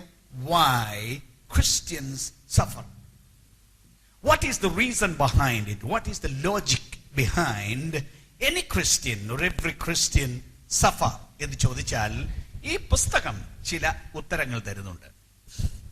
എന്താണെന്നോ ക്രിസ്ത്യാനി കഷ്ടം അനുഭവിക്കാൻ കാരണം? ചിലർക്ക് കഷ്ടം വരുന്നത് പാപത്താലായിരിക്കാം. എല്ലാ കഷ്ടവും പാപത്താലാണെന്ന് അർത്ഥമില്ല. പണ്ടൊരിക്കൽ ഒരുത്തൻ കുരുടനായി പിറന്നതിനെ കുറിച്ച് യേശുവിന്റെ ശിഷ്യന്മാരൊരു ചോദ്യം ചോദിച്ചില്ലേ, ഇവൻ കുരുടനായി പിറക്കാൻ കാര്യം എന്താണ്? ഇവൻ പാപം ചെയ്താണോ അവന്റെ അമ്മയും അപ്പനും പാപം ചെയ്താണോ? യേശു പറഞ്ഞു, ഒന്നുമല്ല, ദൈവപ്രവൃത്തി അവങ്കിൽ വെളിവാങ്ങേണ്ടത്. എങ്കിലും പാപത്തിന് ശിക്ഷയുണ്ട്. എന്നാൽ എബ്രായ ലേഖനം 12-ാം അധ്യായം 5-6 വാക്യത്തിൽ അവിടെ പറയുന്നത്, മകനെ, കർത്താവിന്റെ ശിക്ഷ നിരസിക്കരുത്. റൈറ്റ്. അവൻ ശാസിക്കുമ്പോൾ മുഷികയും അരുത്. കർത്താവ് താൻ സ്നേഹിക്കുന്നവനെ ശിക്ഷിക്കുന്നു. താൻ കൈക്കൊള്ളുന്ന ഏത് മകനെയും തല്ലുന്നു എന്നിങ്ങനെ മക്കളോട് എന്ന പോലെ നിങ്ങളോട് സമ്പാദിക്കുന്ന പ്രബോധനം നിങ്ങൾ മറന്നു കളഞ്ഞുവോ? നിങ്ങൾ ബാലശിക്ഷ സഹിച്ചാൽ ദൈവം മക്കളോട് എന്ന പോലെ നിങ്ങളോട് പെരുമാറുന്നു. കണ്ടില്ലേ അവിടെ എന്താ വായിച്ചത്? ദൈവം സ്നേഹിക്കുന്ന ഏത് മകനെയും തല്ലുന്നു, ശിക്ഷിക്കുന്നു എന്ന് പറഞ്ഞാൽ എന്റെ അർത്ഥം, നിങ്ങൾക്ക് പിള്ളേരോട് ഭയങ്കര സ്നേഹം വരുമ്പോ പിടിച്ച് 2 അടി കൊടുക്കും എന്നാണ് എന്റെ അർത്ഥം. അങ്ങനെയാണോ സ്നേഹം പ്രദർശിപ്പിക്കുന്നത്? ഹലോ, അപ്പനന്മാർ ഇവിടെ ഇരിപ്പില്ലേ? അങ്ങനെയാണോ ചെയ്യുന്നത്? ഭയങ്കര സ്നേഹം വരുമ്പോ 2 പൊട്ടീര് അങ്ങോട്ട് കൊടുക്കും, ആണോ? പിന്നെ എപ്പോഴാ അടിക്കുന്നത്? തെറ്റ് ചെയ്യുമ്പം പിള്ളേര് കുർത്തക്കാട് കാണിക്കുമ്പോ പിടിച്ച് 2 പൊട്ടീര് കൊടുക്കും. എന്തിന്? വേറെ വല്ലവരുടെയും പിള്ളേരെ അടിക്കുവോ? ഇല്ല. സ്വന്തം പിള്ളേരെ അല്ലേ തല്ലത്? വേറെ വല്ലവരുടെയും പിള്ളേർ പറയുന്ന കേട്ട് ചിലപ്പോൾ നമ്മളന്ന് തിരുത്താൻ നോക്കിയേക്കും. കേട്ടില്ലെങ്കിൽ നീന്റെ പാട്ടിന് പോകുന്നു പറയും. അതിൽ കൂടി കാര്യമൊന്നുമില്ല. നമ്മളത് മൈൻഡ് ചെയ്യാറില്ല. സ്തോത്രം. ആമേൻ. അല്ലെങ്കിലും പറഞ്ഞാലും ഒരു പ്രാവശ്യം അല്ലേ പറയുള്ളൂ. അതേസമയം നിങ്ങളുടെ കുട്ടി എത്ര പ്രാവശ്യം തെറ്റ് ചെയ്താലും നിങ്ങൾ തിരുത്തില്ലേ? ആവർത്തി ചെയ്താലും തിരുത്തില്ലേ? നിങ്ങൾ ആരെങ്കിലും കുട്ടിയെ അടിച്ചത് കുട്ടിയെ തല്ലാൻ വേണ്ടിയല്ല, കുട്ടിയെ നന്നാക്കാൻ വേണ്ടി തല്ലിയതാണ്. കാരണം നിങ്ങളുടെ കുട്ടി നന്നായി വരണമെന്ന് നിങ്ങൾക്ക് നിർബന്ധമുണ്ട്. അതിന് ഓരോ അടി കൊടുക്കുമ്പോ ഈ ആദ്യത്തെ പാഠം എന്നൊക്കെ പറഞ്ഞാൽ തല്ലിന്റെ കൂടെ പോയെങ്കിലേ പിള്ളേർക്ക് കാര്യം മനസ്സിലാവുള്ളൂ. അല്ലാതെ പിള്ളേർക്ക് വാക്ക് മാത്രം പറഞ്ഞാൽ മനസ്സിലാവില്ല. അത് ഇച്ചിരി പ്രായമായെങ്കിലേ വാക്ക് മാത്രം പറഞ്ഞാൽ മനസ്സിലാവുള്ളൂ. വാക്കിന്റെ കൂടെ മേലും കൂടെ നൊന്താൽ തെറ്റ് തെറ്റാണെന്ന് പിള്ളേർക്ക് മനസ്സിലാകും. അത് ആദ്യത്തെ ഭാഗമാണ്. ദൈവത്തിനും അങ്ങനെ തന്നെ. ദൈവം സ്നേഹിക്കുന്ന മകനെ തല്ലുന്നു എന്ന് പറഞ്ഞാൽ കുഴപ്പം എന്തെങ്കിലും സംഭവിക്കുമ്പോ തിരുത്താൻ വേണ്ടി ബാലശിക്ഷ, അങ്ങനല്ലേ അവിടെ പറഞ്ഞിരിക്കുന്നത്. എല്ലാവരും സഹിക്കുന്ന, താഴോട്ട് പറയുന്നത്, എല്ലാവരും സഹിക്കുന്ന ബാലശിക്ഷ സഹിക്കാതിരിക്കുന്നെങ്കിൽ നിങ്ങൾ മക്കളല്ല. ഈ മക്കളല്ല, വേറെ എവിടെ നിന്നൊക്കെ വന്ന് അങ്ങനെ ഒരു ബാക്കി എന്താ പറയേണ്ടത്, പെടച്ചുണ്ടായതാണ്. മക്കളാണെങ്കിൽ തല്ലും. അപ്പൊ ദൈവം നമ്മൾ തെറ്റ് ചെയ്താൽ ശിക്ഷ തരും. അതാണ് സംവിധാനം. ദൈവത്തിന്റെ ആളുകൾ തെറ്റ് ചെയ്താൽ ദൈവം ഒരു ശിക്ഷ കൊടുക്കും. അങ്ങ് പോയി കിടന്ന് ന്യായവിധി അനുഭവിക്കാതെ അന്നാരം പിടിച്ചോ ഒരു പെരുക്കെന്ന് തരും. ഒരു കഷ്ടത്തിലാക്കും, ഒരു ബുദ്ധിമുട്ടിലാക്കും. ഉദ്ദേശിച്ച പല കാര്യം പോകാതെ വരും. വഴി മുടക്കി വരുമ്പോ പിടിച്ചൊരു കുളത്തിട്ടൊരു പിടി പിടിക്കുമ്പോ അവിടെ നിന്ന് നിലവിളിക്കും. എന്താ കുഴപ്പമെന്ന് നമ്മൾ ഒന്ന് പരിശോധിച്ചു നോക്കും. പരിശോധിച്ചു നോക്കുമ്പോ നമ്മിൽ തെറ്റുവന്നോ എന്ന് ബോധ്യമാകും. അപ്പൊ വിളിച്ച് നിലവിളിച്ച് പറയും, സോറി ദൈവമേ, ക്ഷമിക്കണമേ, ഞാൻ തിരുത്തുന്നു എന്ന് പറയും. കണ്ടില്ലേ, അടി കിട്ടിയപ്പോഴല്ലേ ശരിയായത്? ഇല്ലെങ്കിൽ നമ്മൾ വല്ല ശ്രദ്ധിക്കുമോ? ഒരു പോക്കങ്ങ് പോവും. അപ്പൊ അടി കിട്ടുമ്പോ ഇരുന്ന് കാര്യം തിരുത്താൻ നോക്കും. അതതിന്റെ ഒരു പേർപ്പസാണ്. രണ്ടാമത്തെ ഒരു ഉദ്ദേശം എന്ന് പറയുന്നത് റോമാലേഖനം 5-ാം അധ്യായം 3-ാമത്തെ വാക്യം. റോമാലേഖനം 5-ാം അധ്യായം 3-ാമത്തെ വാക്യം. അത് തന്നെ അല്ല, കഷ്ടത സഹിഷ്ണുതയെയും സഹിഷ്ണുത സിദ്ധതയെയും സിദ്ധത പ്രത്യാശയെയും ഉളവാക്കുന്നു എന്ന് അറിഞ്ഞ് നാം കഷ്ടങ്ങളിലും പ്രശംസിക്കുന്നു. അത് തന്നെയല്ല, കഷ്ടത സഹിഷ്ണുതയെയും സഹിഷ്ണുത സിദ്ധതയെയും സിദ്ധത പ്രത്യാശയെയും ഉളവാക്കുന്നു എന്നറിഞ്ഞ് നാം കഷ്ടങ്ങളിലും പ്രശംസിക്കുന്നു. കഷ്ടം വരുമ്പോ ഹല്ലേലൂയ, എനിക്കൊരു കഷ്ടം വന്നു, സ്തോത്രം എന്ന് വിളിച്ചു പറയും. സാധാരണ മനുഷ്യൻ കഷ്ടം വരുമ്പോ എഴുന്നേറ്റ് കരഞ്ഞ് വിലപിച്ച് അങ്ങനെ വിങ്ങിപ്പൊട്ടി ഒക്കെ സാക്ഷി പറയും. ഇവരങ്ങനല്ല പറ, ഹല്ലേലൂയ എന്ന് പറയും. കേട്ടാ പ്രാന്താന്ന് തോന്നും. പക്ഷെ അവർക്ക് റീസൺ ഉണ്ട്. വൈ? എന്താണെന്നറിയാമോ? കഷ്ടത സഹിഷ്ണുത ഉളവാക്കും. കഷ്ടത സഹിഷ്ണുത ഉളവാക്കും. കഷ്ടത സഹിക്കുമെന്ന്. കഷ്ടതയ്ക്കകത്ത് നിങ്ങൾ കിടന്ന് നിലവിളിച്ച് വെപ്രാളപ്പെട്ട് നെഞ്ചത്തിടിച്ച് കണ്ടവരെ മുഴുവൻ പഴിയും പറഞ്ഞ് ആക്ഷേപിച്ച് നടന്നാൽ എന്നാ ഗുണമുണ്ടാവും? എന്തായാലും വന്ന കഷ്ടം അനുഭവിച്ചു വെക്കത്തുള്ളല്ലോ. നാടൻ പഴയ പറഞ്ഞാൽ നിങ്ങളിപ്പോ നുള്ളി എടുക്കത്തൊന്നുമില്ലല്ലോ കഷ്ടത യാതൊക്കെ വന്നാലും അനുഭവിച്ചു വെക്കുള്ളൂ. അപ്പൊ അതിന് ഈ കിടന്ന് ശപിച്ച് അങ്ങ് കയ്പം വന്ന് എല്ലാം കൂടെ തുടങ്ങിയാൽ ഉള്ള ആരോഗ്യം കൂടെ പോകുന്നല്ലേ ഉള്ളൂ, അല്ലേ? കൊച്ചിന് പനി വന്നു, അപ്പൊ പിന്നെ തള്ള തിന്നത്തില്ല. എന്താ ഗുണം? തള്ളയുടെ കൂടെ ആരോഗ്യം പോയി. അല്ല, എന്താ ഗുണം വന്നേ? പനി വന്ന അതിന്റെ കോഴ്സിൽ മാറിയേ പറ്റുള്ളൂ. അതിന് വെപ്രാളപ്പെട്ടിട്ട് കാര്യമൊന്നുമില്ല, കഞ്ഞി കുടിക്കാതെ കിടന്നിട്ട് കാര്യമൊന്നുമില്ല. നിങ്ങൾ നല്ല കഞ്ഞി കുടിച്ചെങ്കിലേ കൊച്ചിനെ ശുശ്രൂഷിക്കാനുള്ള ആരോഗ്യം കിട്ടുള്ളൂ. ഏത് പ്രശ്നം വന്നാലും അഭിമുഖീകരിച്ചേ പറ്റുള്ളൂ. അത് സന്തോഷത്തോടെ അഭിമുഖീകരിച്ചാൽ ആരോഗ്യം ഉണ്ടാവുമല്ലോ. കഷ്ടത സഹിഷ്ണുതയെയും സഹിഷ്ണുത സിദ്ധതയെയും. സിദ്ധത എന്ന ആ വാക്കിന്റെ അർത്ഥം ക്യാരക്ടർ എന്നാണ്.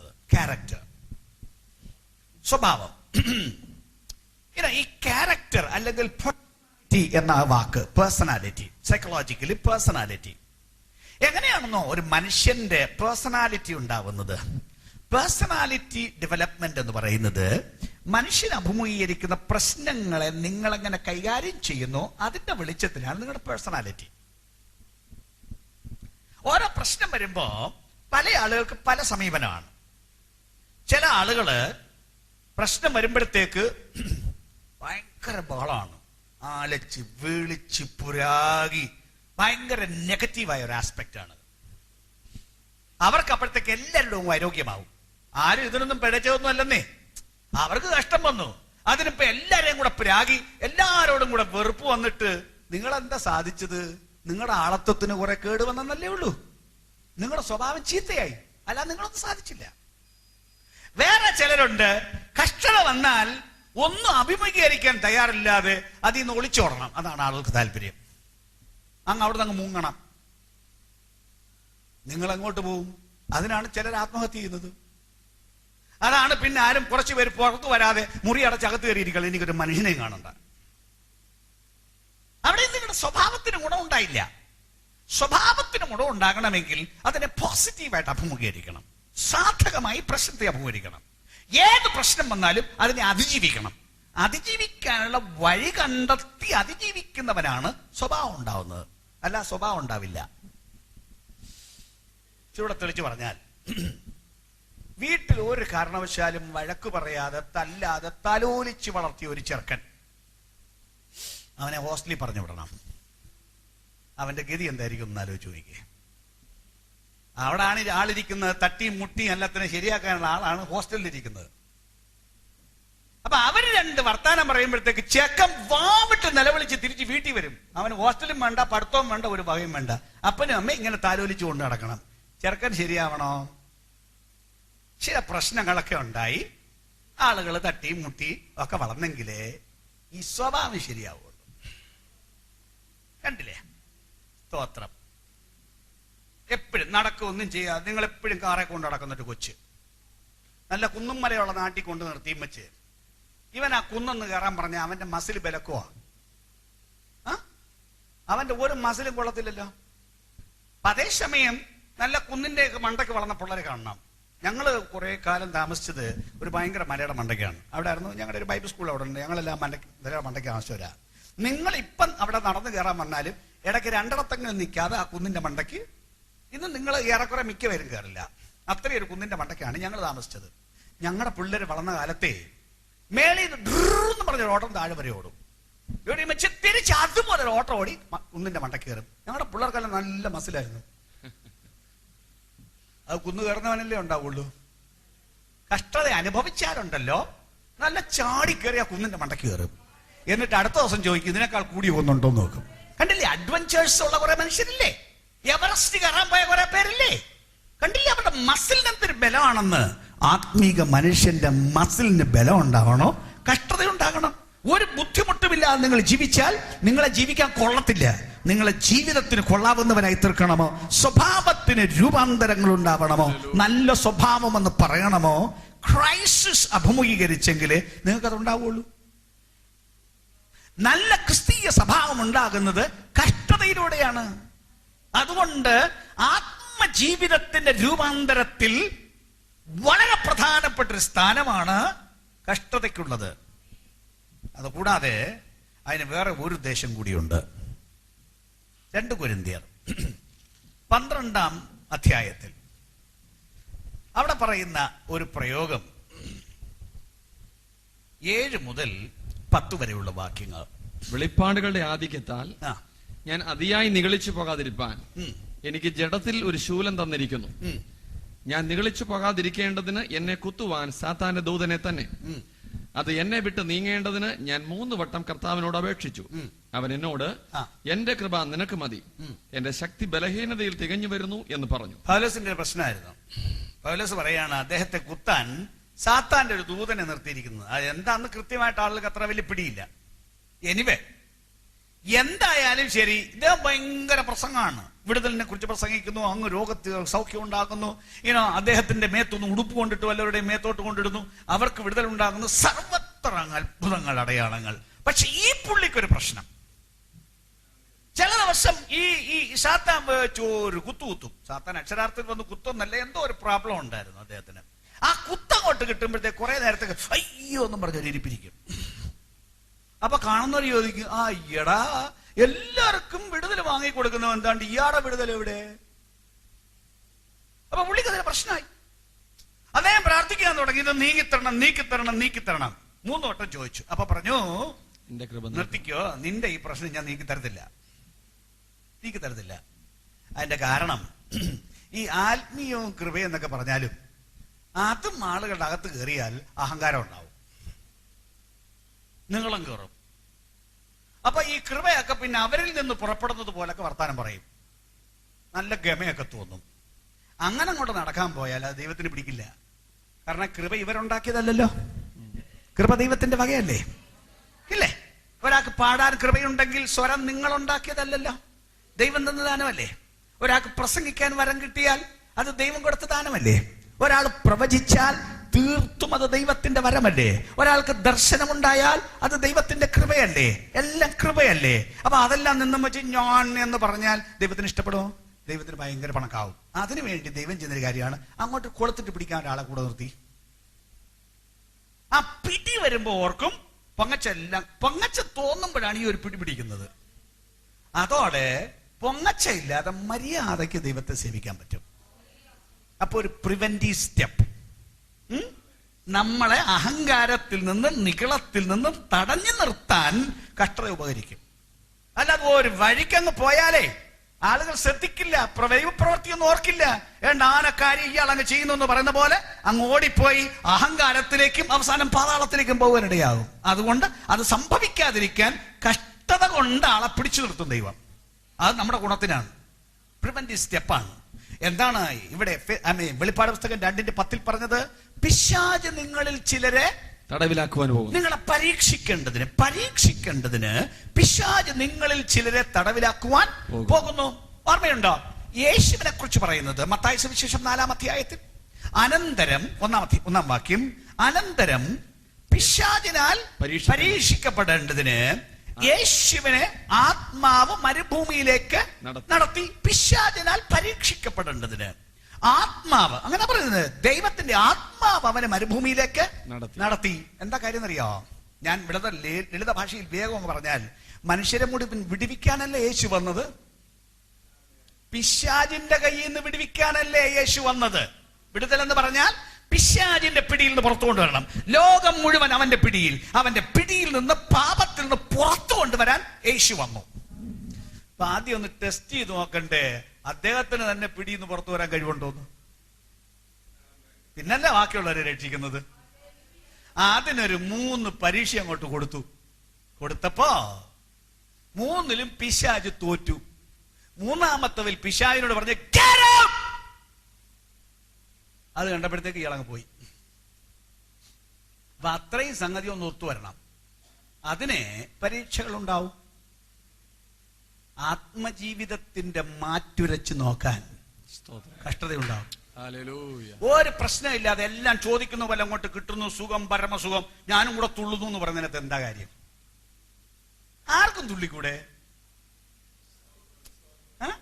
എല്ലാ കാര്യങ്ങളും നേരെ പോകുമ്പോ സ്തോത്രം പറയാൻ എന്താ ബുദ്ധിമുട്ട്? പറഞ്ഞില്ലെങ്കിൽ അതോ കുഴപ്പമൊന്നും കൊണ്ട് പറഞ്ഞാൽ അതിനകത്ത് അസ്വാഭാവികമായിട്ടൊന്നുമില്ല. അതേസമയം എല്ലാം തകർന്നു നിൽക്കുമ്പോഴും അതിന്റെ നടുവിൽ സ്തോത്രം പറയുന്നവരാണ് റിയൽ ആത്മീയർ. അതിന് പരീക്ഷണത്തിന്റെ ഘട്ടമുണ്ടാവും. നിങ്ങളുടെ ജീവിതത്തിന്റെ ജെനുവിൻനെസ്, പരമാർത്ഥത, നിങ്ങളുടെ വിശ്വാസത്തിന്റെ പരമാർത്ഥത ശോധന ചെയ്യാൻ ഘട്ടങ്ങളുണ്ടാവും. പിശാചായിരിക്കും അതിനുള്ള പരീക്ഷ കൊണ്ടുവരുന്നത്. ഇയ്യോബിന്റെ ജീവിതം നോക്കൂ.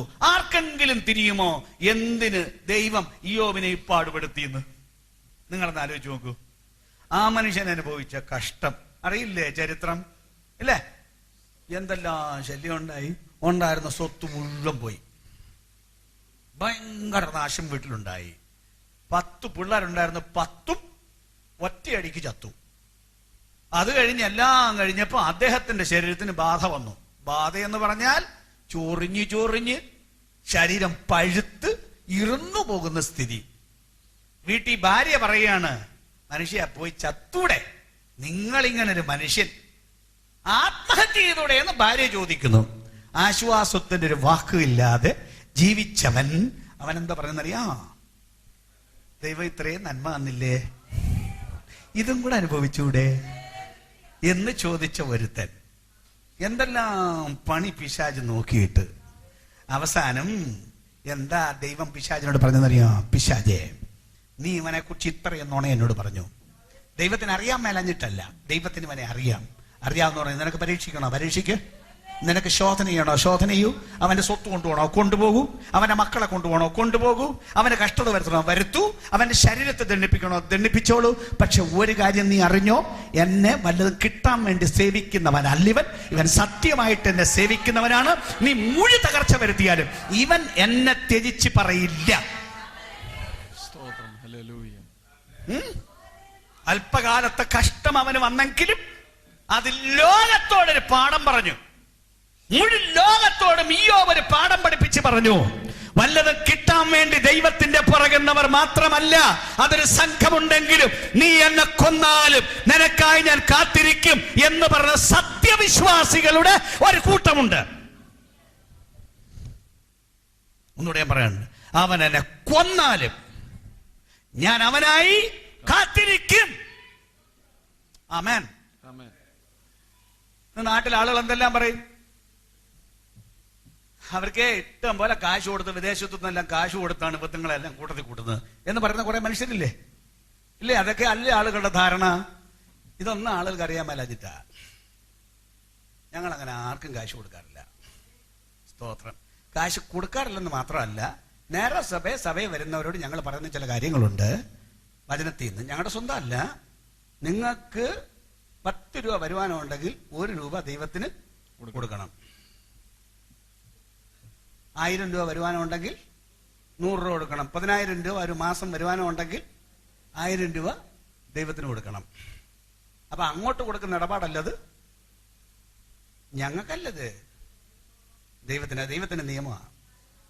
സ്തോത്രം. ഇതൊക്കെ ചിലർക്ക് പള്ളി വരാൻ വിഷമമൊക്കെ തോന്നും. അങ്ങനെ കാശ് കൊടുക്കണം എന്നൊക്കെ വിചാരിച്ചാൽ അങ്ങനെ ചിലർക്ക് വിഷമമൊക്കെ തോന്നും. അത് ഈ കൊടുക്കുന്നതിന്റെ ഗുണം അറിയാൻ മേലഞ്ഞിട്ടാ. കൊടുത്തു നോക്കണം, അന്നേരം അറിയാൻ എന്റെ സുഖം. കാരണം എന്താ ദൈവം പറഞ്ഞെന്നറിയാം? ഇത് വിതയ്ക്കുകയാണ്. വിതച്ചാൽ കൊയ്യും. എത്രയും കൊയ്യും. വിതയ്ക്കുന്നതിന്റെ അത്രയാണോ കൊയ്യുന്നത്? പിന്നെ ലോഭമായി വിതയ്ക്കുന്നവൻ ലോഭമായി കൊയ്യും. പക്ഷെ എന്നാൽ എത്രയും കൊയ്യും. വളരെ മടങ്ങ് കൊയ്യില്ലേ? ഇല്ലേ? ഒരു 30 മടങ്ങ്, 60 മടങ്ങ്, ചിലപ്പോ 100 മടങ്ങൊക്കെ കൊയ്യില്ലേ? വിതയ്ക്കാത്തവൻ കൊയ്യുവോ? ഇല്ല. സ്തോത്രം. അത്ഭുതം വല്ലതൊക്കെ കാണണമെങ്കിൽ ദൈവത്തിന് കൊടുക്കാനുള്ളത് അങ്ങ് കൊടുക്കണം. അവർക്ക് ഭയങ്കര അത്ഭുതം ഉണ്ടാവും. സ്തോത്രം. കഴിഞ്ഞിടയ്ക്ക് ഞങ്ങളിങ്ങനെ യാത്ര ചെയ്ത് പോയപ്പം ഒരു പാസ്റ്ററിക്ക് ചെന്നു. അപ്പൊ അതേ ആദ്യത്തെ സ്വല്പ സംഭവങ്ങൾ പറയാണ്. വടക്കേന്ത്യയിലാണ് കേട്ടോ, ഒരു മിഷണറി. ആദ്യത്തെ ചില കാര്യം പറയുകയാണ്. കുറെ കഷ്ടങ്ങളുടെ കാലമെല്ലാം ഉണ്ടായിട്ട് ഒരാൾ അദ്ദേഹത്തിന് ഒരു മോട്ടോർ സൈക്കിൾ വാങ്ങിക്കാൻ കാശ് കൊടുത്തു. അതിന് ചോദിച്ചല്ല, ദൈവം അങ്ങനെ കൊടുത്തു. അന്നത്തെ ആ ഓഫറിൽ മോട്ടോർ സൈക്കിൾ വാങ്ങിച്ചാൽ ഒരു പ്രത്യേക മൊബൈൽ ഫോൺ ഫ്രീ ആണ്. ഓക്കെ, മൊബൈൽ ഫോൺ ഫ്രീ കിട്ടി. വീട്ടിൽ വന്ന ഉടൻ വണ്ടി അവിടെ വെച്ച് ഈ മൊബൈൽ ഫോൺ ദൂരെയുള്ള ഒരു 100 മൈൽ അകലെയുള്ള ഒരു ദേവദാസന് കൊണ്ട് കൊടുക്കാൻ അദ്ദേഹം തീരുമാനിച്ചു. വണ്ടിയും വെച്ച് നേരെ അവിടെ പോയി. അവിടെ കൊണ്ട് അദ്ദേഹത്തിന് ഫോൺ കൊടുത്തപ്പോ പാസ്റ്റർ പറഞ്ഞു, പാസ്റ്ററെ ഇത് നിങ്ങളുടെ പുതിയ ഫോണല്ലേ, ഇതെനിക്ക് വേണ്ട. പാസ്റ്റർ ഫോണിങ് തന്നാ മതി, എനിക്ക് പുതിയത് വേണ്ട. ഇദ്ദേഹം പറഞ്ഞ, അല്ല, നിനക്ക് പുതിയത് തരാനാണ് ദൈവം എന്നോട് പറഞ്ഞത്, അതുകൊണ്ട് ഞാൻ ഈ പുതിയത് എടുക്കില്ല, ഇത് നിനക്ക് തരാൻ ദൈവം പറഞ്ഞതാണ്, ഞാൻ ഇഞ്ഞു കൊണ്ടുവന്നിരിക്കുകയാണ്. സ്തോത്രം. അങ്ങനെ അവിടെ നിൽക്കുമ്പോ വീട്ടിൽ നിന്നൊരു ഫോണ്. എന്താ ഫോണെന്നറിയാമോ? ഇയാളുടെ വീട്ടിൽ ഒരു ഡൈനിങ് ടേബിൾ ഇല്ല. അപ്പൊ അയാളിച്ചിരി പഴയ കഥ പറയുകയാണ്. കുറെ കാലങ്ങൾക്ക് മുമ്പ് ഞാൻ അവിടെ ചെന്നപ്പോ ഒരു കൊച്ചു മേശ അവിടെ കിടന്നു. ഞാൻ ആ മേശ ഒന്ന് അടുപ്പിച്ചിടാൻ വേണ്ടി ഇങ്ങോട്ടൊന്ന് പിടിച്ചപ്പോഴത്തേക്ക് അതിന്റെ മുകളിൽ വെച്ചിരുന്ന കറിയെല്ലാം കൂടെ കമന്നുപോയി. അപ്പൊ അദ്ദേഹത്തിന് വലിയ വിഷമം തോന്നി. അദ്ദേഹത്തെ ഭാര്യ അകത്തുനിന്ന് കരച്ചിലാണ്. കാരണം ഒത്തിരി ഉണ്ടാക്കിയിട്ടില്ലല്ലോ, അല്പമല്ലേ ഉള്ളൂ. അങ്ങനെ ഒരു സ്ഥിതി ഉണ്ടായതിൽ വിഷമിച്ചൊരു ഡൈനിങ് ടേബിൾ ഇല്ല, അത് ഇവരിയ്ക്കുകയാണ്. ആരോടും പറഞ്ഞിട്ടില്ല. ഈ മൊബൈൽ ഫോൺ കൊടുത്തിട്ട് നിൽക്കുമ്പോ വീട്ടിൽ നിന്ന് ഫോൺ ഭാര്യയുടേത്. ഓടി വരണം. ഒരാള് ഒന്നാം തരം ഒരു ഡൈനിങ് ടേബിളും അതിന്റെ മേശയും കൊണ്ടുവന്ന് നിൽക്കുന്നു. ഇപ്പൊ നിങ്ങളെ കണ്ടിട്ട് വേണം പോവാൻ, ഓടി വരണമെന്ന്. വിതച്ചാൽ കൊയ്യും, വിതച്ചില്ലേ കൊയ്യത്തില്ല. അങ്ങർക്ക് പഴയ മൊബൈൽ ഫോൺ കൊടുത്തിട്ട് പോയിരുന്നെങ്കിൽ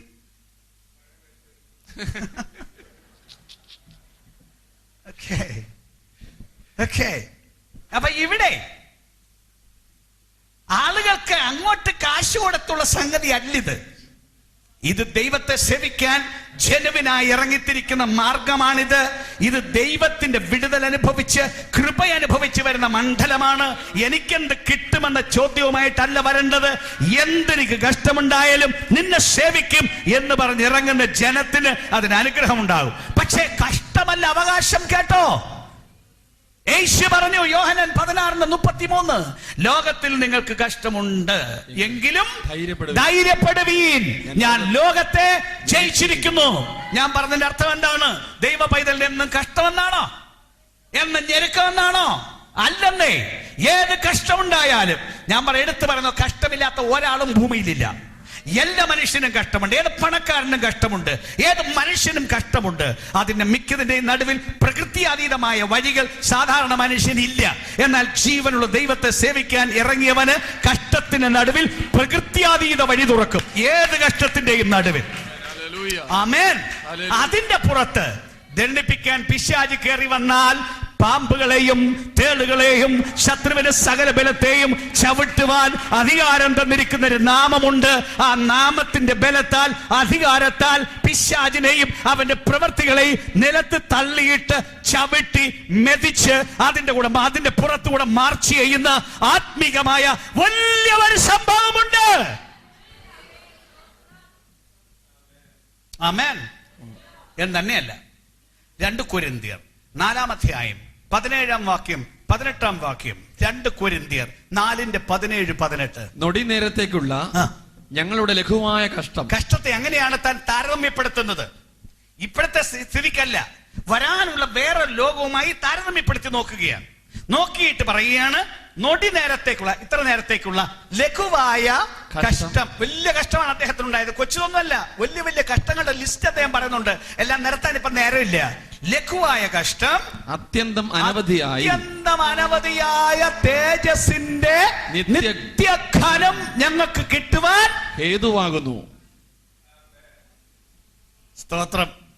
യേശുക്രിസ്തുവിന്റെ നാമം നിമിത്തം എന്തെങ്കിലും ഒരു കഷ്ടം ഇവിടെ അനുഭവിച്ചെങ്കിൽ, വീട്ടുകാരിൽ നിന്നൊരു പരിഹാസം അനുഭവിച്ചെങ്കിൽ, വീട്ടിൽ നിന്ന് ഇറക്കി വിട്ടിട്ടുണ്ടെങ്കിൽ, ഒരു ഉപദ്രവം അനുഭവിച്ചിട്ടുണ്ടെങ്കിൽ, നാട്ടുകാരത് നിമിത്തം നിങ്ങളെ നിന്ദിച്ചിട്ടുണ്ടെങ്കിൽ, ഒരു കോർട്ട് കേസ് നിങ്ങളുടെ മേൽ കള്ളമായി കെട്ടിച്ചമച്ച് നിങ്ങളെ കൊണ്ടുപോയെങ്കിൽ, ഇവിടെ അതിന് പരിഹാരമുണ്ടെന്ന് മാത്രമല്ല, വരാനുള്ള നിത്യലോകത്തിൽ തേജസ്സിന്റെ നിത്യഘനം,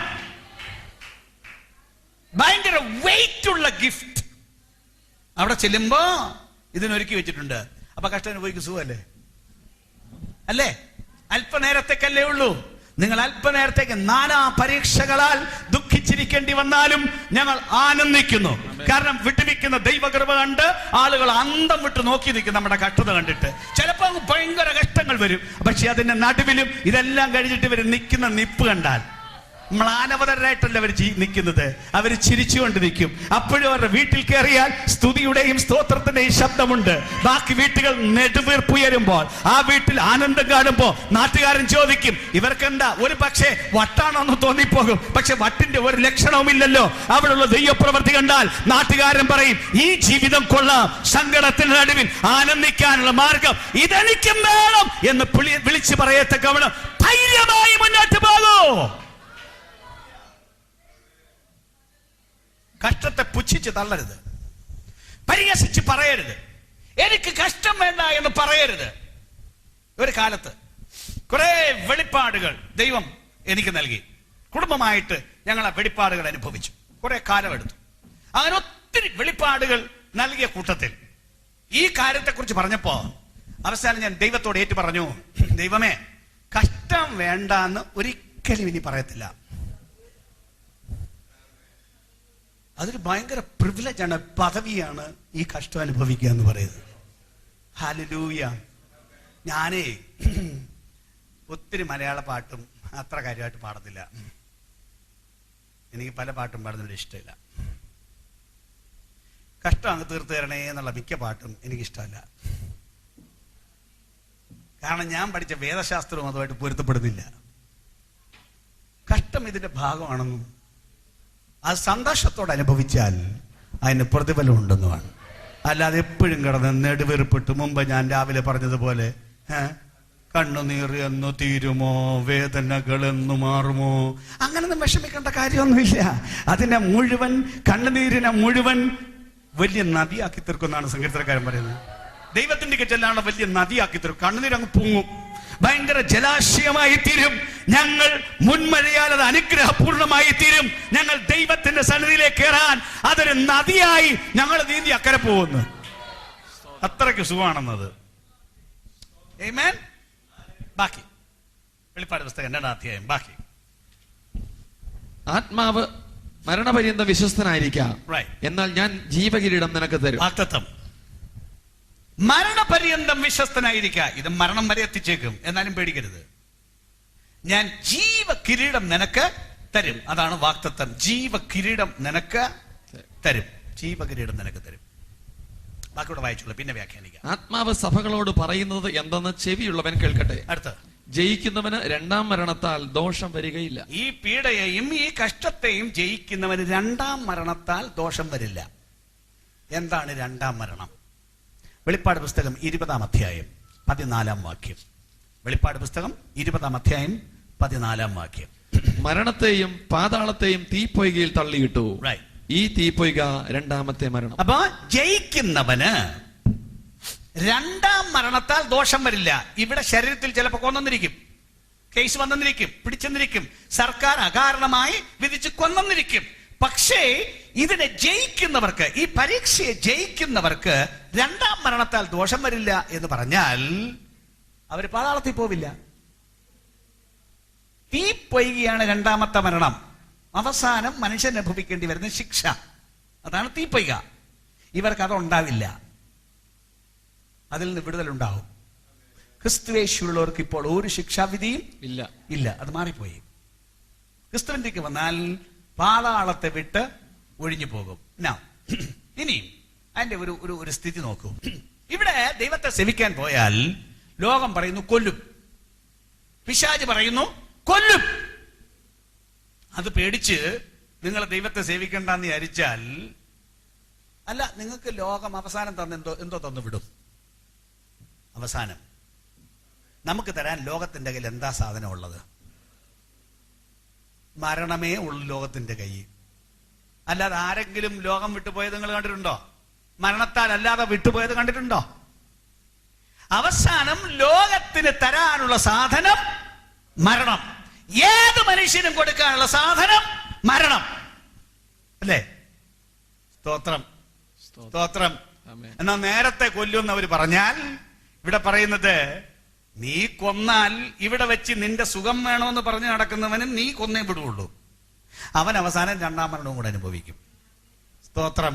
എന്നെ നീ നേരത്തെ കൊല്ലുമെന്ന് പറഞ്ഞാൽ എനിക്ക് ആ 2-ാം മരണം ഇല്ലെന്ന് മാത്രമല്ല, എനിക്ക് കിട്ടുന്നത് ജീവന്റെ കിരീടം. അപ്പൊ ഏതാണ് സുഖം? ഹല്ലേലൂയ. എന്തായാലും ലോകം കൊല്ലും. നേരത്തെ കൊല്ലും കൊന്നോ? ഞാൻ അങ്ങനെ മാനുഷികമായിട്ടങ്ങ് പറയുകയാണ്. എന്നാലും ദൈവത്തിന്റെ ജനത്തെ ദൈവത്തിന്റെ സമയത്തല്ലാതെ കൊല്ലാൻ പിശാചിനെ കൊണ്ട് പറ്റില്ല. പിശാചിന്റെ പ്രവൃത്തികളെ ചെറുത്ത് നിൽക്കുന്ന ഒരു വഴിയുണ്ട്. റൈറ്റ്. അപ്പോ വാഗ്ദത്തം കൊടുത്തിരിക്കുന്നത് ജീവകിരീടം നിനക്ക് തരും. ആമേൻ. ലോകത്തിന്റെ കയ്യിൽ തരാനുള്ളത് മരണം. ഏറ്റവും വലിയ സമ്മാനം തന്നുവിടുന്നത് മരണം. ദൈവത്തിന്റെ കയ്യിൽ സമ്മാനം തരാനിരിക്കുന്നത് ജീവൻ, നിത്യജീവൻ. ആമേൻ. രണ്ടാം സഭ. മൂന്നാമത്തെ സഭയിലേക്ക് വന്നാൽ അടുത്തത് പെർഗമോസിലെ സഭയാണ്. വായിച്ചോളൂ. പെർഗമോസിലെ സഭയുടെ ദൂതന് എഴുതുക. മൂർച്ചയേറിയ ഇരുവായ്ത്തല വാൾ ഉള്ളവൻ അരുളി ചെയ്യുന്നത്. ആ സഭയിൽ കയറി വരുന്ന അങ്ങനെയാണ്. മൂർച്ചയേറിയ ഇരുവായ്ത്തലയുള്ള വാൾ. നീ എവിടെ പാർക്കുന്നു എന്നും അത് സാത്താന്റെ സിംഹാസനം ഉള്ളയിടമെന്നും ഞാൻ അറിയുന്നു.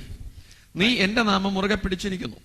നിങ്ങളുടെ ഇടയിൽ സാത്താൻ പാർക്കുന്നിടത്ത് തന്നെ എന്റെ സാക്ഷിയും വിശ്വസ്തനുമായ അന്തിപ്പാസിനെ കൊന്ന കാലത്ത് പോലും നീ എങ്കിലുള്ള വിശ്വാസം നിഷേധിച്ചിട്ടില്ല. നോക്കൂ, ഞാൻ അറിയുന്നു. എന്തോ അറിയുന്നു? നീ എവിടെ പാർക്കുന്നുവെന്നും അത് സാത്താന്റെ സിംഹാസനം ഉള്ളിടമെന്ന് ഞാൻ അറിയുന്നു. നീ എന്റെ നാമം മുറുകെ പിടിച്ചിരിക്കുന്നു. പിന്നെ നിങ്ങളുടെ ഇടയിൽ സാത്താൻ പാർക്കുന്നിടത്ത് തന്നെ എന്റെ സാക്ഷിയും വിശ്വസ്തനുമായ അന്തിപ്പാസിനെ കൊന്ന കാലത്ത് പോലും നീ എങ്കിലുള്ള വിശ്വാസം നിഷേധിച്ചിട്ടില്ല. അവരെ കുറിച്ചുള്ള ഗുണം പറയാണ്. ഓക്കെ, കയറി വരുന്ന വഴി നോക്കൂ. എന്താ പറഞ്ഞിരിക്കുന്നത്? ഭയങ്കര ഒരു വാളും കൊണ്ടാ കയറി വരുന്നത്. ഇരുവായ്ത്തലയുള്ള വാളും കൊണ്ടാ കയറി വരുന്നത് ആ പള്ളിയിലോട്ട്. കയറി വരുന്നത് മാത്രമല്ല, നോക്കൂ അതിന്റെ 15-ാം വാക്യം. അവണ്ണം നിക്കോലാവ്യരുടെ ഉപദേശം കൈക്കൊള്ളുന്നവർ നിനക്കുമുണ്ട്. അടുത്ത്, ആകയാൽ മനസാന്തരപ്പെടുക, അല്ല ഞാൻ വേഗത്തിൽ വന്ന് എന്റെ വായിലെ വാളുകൊണ്ട് അവരോട് പോരാടും. അപ്പൊ വാളും കൊണ്ട് വരുന്നെന്ന് മാത്രമല്ല, യുദ്ധത്തിന് കയറി വരികയാണ്. കർത്താവ് സഭ യുദ്ധത്തിന് കയറി വരിക. എന്റെ വായിലെ വാളുകൊണ്ട് നിന്നോട് ഞാൻ പോരാടും. അവരുടെ ജീവിതം ശരിയല്ല. കുറച്ച് ഗുണമുണ്ട്, പക്ഷേ അവരുടെ സ്വഭാവത്തിന്റെ കാര്യം ഞാൻ പറയുകയാണ്. താഴ്ത്തു വരുമ്പോ അവരുടെ ജീവിതം ശരിയല്ലാത്തത് കൊണ്ട് കഠിനമായ വാക്കുകളുമായി നടപടിയുമായി സഭയിൽ കയറി വരിക. വരുന്ന വരവ് കാണുമ്പോഴേ പേടിച്ചു പോകും. ഞാൻ കഴിഞ്ഞ ദിവസം പറഞ്ഞ പോലെ വലിയൊരു വാളും എടുത്തുകൊണ്ട് പള്ളിക്കകത്തോട്ട് കയറി വന്നാൽ അലറി വിളിക്കാത്തവർ ആരുണ്ടാവും? അത്രയും ഒരു ഇടപാടാണ് ഈ സഭയിലോട്ട് കയറി വരുന്നത്. കർത്താവ് ഒരു വാളും കൊണ്ട് കയറി വരികയാണ്. എന്നാലും കുറെ ഗുണമുള്ളവർ അവിടെ ഉണ്ട്. എല്ലാരും അല്ലത്, ഈ കുഴപ്പക്കാരെല്ലാരും അല്ല, കുറച്ചു പേരുണ്ട് അവിടെ. എന്താ പറയുന്നത് അവരെ കുറിച്ച്? നീ എന്റെ നാമം മുറുകെ പിടിച്ചിരിക്കുന്നു, നിഷേധിച്ചിട്ടില്ല. നീ എവിടെയാ പാർക്കുന്നതെന്ന് ഞാൻ അറിയുന്നു. എവിടെയാ പാർക്കുന്നത്? സാത്താന്റെ സിംഹാസനം ഉള്ളിടം. അതിന്റെ അർത്ഥം എന്താണെന്നറിയാം? ഈ പട്ടണത്തിൽ ഒരു വലിയ ഒരു ക്ഷേത്രം ഉണ്ടായിരുന്നു. അവരുടെ ഒരു ക്ഷേത്രം ഉണ്ടായിരുന്നു. അവിടെ എസ്കലാപ്പിയസ് എന്ന് പറയുന്ന ഒരു ദേവനെയാണ് സേവിച്ചിരുന്നത്. എസ്കലാപ്പിയസ്. അതിന്റെ രൂപം സർപ്പത്തിന്റെ രൂപമായിരുന്നു. അപ്പൊ ഇതിന്റെ മെയിൻ ആസ്ഥാനമാണ് ഈ പറയുന്ന പെർഗമോസ് എന്ന സ്ഥലം. സാത്താന് പല പല കേന്ദ്രങ്ങളുണ്ട്. ചില സ്ഥലങ്ങൾ അയാളുടെ ഹെഡ്ക്വാർട്ടേഴ്സാണ്. അയാളുടെ മെയിൻ ഹെഡ്ക്വാർട്ടർ പാതാളമാണ്. എന്നാലും ഭൂമിയിൽ കുറെ സ്റ്റേഷൻസ് അയാളുടെ ടെമ്പററി ഹെഡ്ക്വാർട്ടേഴ്സ് ആയിട്ട് വെച്ചിട്ടുണ്ട്. ഇടയ്ക്കിടയ്ക്ക് ഇങ്ങനെ കറങ്ങി തിരിഞ്ഞു വരുമ്പോൾ അയാളുടെ ചില ഓഫീസുകളുണ്ട്. അതിലൊരെണ്ണമാണ് ഈ പറയുന്ന പെർഗമോസ്. അയാൾ ചില മൂത്ത പുള്ളി വെച്ചിട്ടുണ്ട്. ഇയാളുടെ ബലം എപ്പോഴാണെന്നറിയോ? ആളുകൾ അങ്ങോട്ട് കൂടുതൽ പേര് നമസ്കരിച്ചാൽ ഇയാൾക്ക് നല്ല മൂപ്പാണ്. ആളുകൾ നമസ്കരിക്കാനില്ലെങ്കിൽ അയാള് ഒന്നുമല്ല. അപ്പൊ അങ്ങനെ കുറെ കേന്ദ്രങ്ങളുണ്ട്. കണ്ടമാനം ആളുകൾ നമസ്കരിക്കാൻ പോകുന്ന ചില കേന്ദ്രങ്ങൾ, അതൊക്കെ ഈയുടെ വലിയ ഹെഡ് ഓഫീസാണ്. അതായുടെ ശക്തി ശരിക്കും അങ്ങ് ഉപയോഗിക്കുന്ന സ്ഥലങ്ങളാണ്. അവിടെ ദൈവത്തെ സേവിക്കുക എന്ന് പറഞ്ഞാൽ അത്ര എളുപ്പമല്ല. അവിടെയുള്ള സുവിശേഷ വേല എന്ന് പറയുന്നു അത്ര എളുപ്പമല്ല. ചില സ്ഥലത്തൊക്കെ ദൈവത്തിന്റെ വേലയ്ക്ക് പോയാൽ അതിന് തക്കവണ്ണം ഒരുങ്ങാത്തവനാണെങ്കിൽ നിൽക്കാൻ പറ്റില്ല. ഭയങ്കര പ്രശ്നം ഉണ്ടായിക്കളി.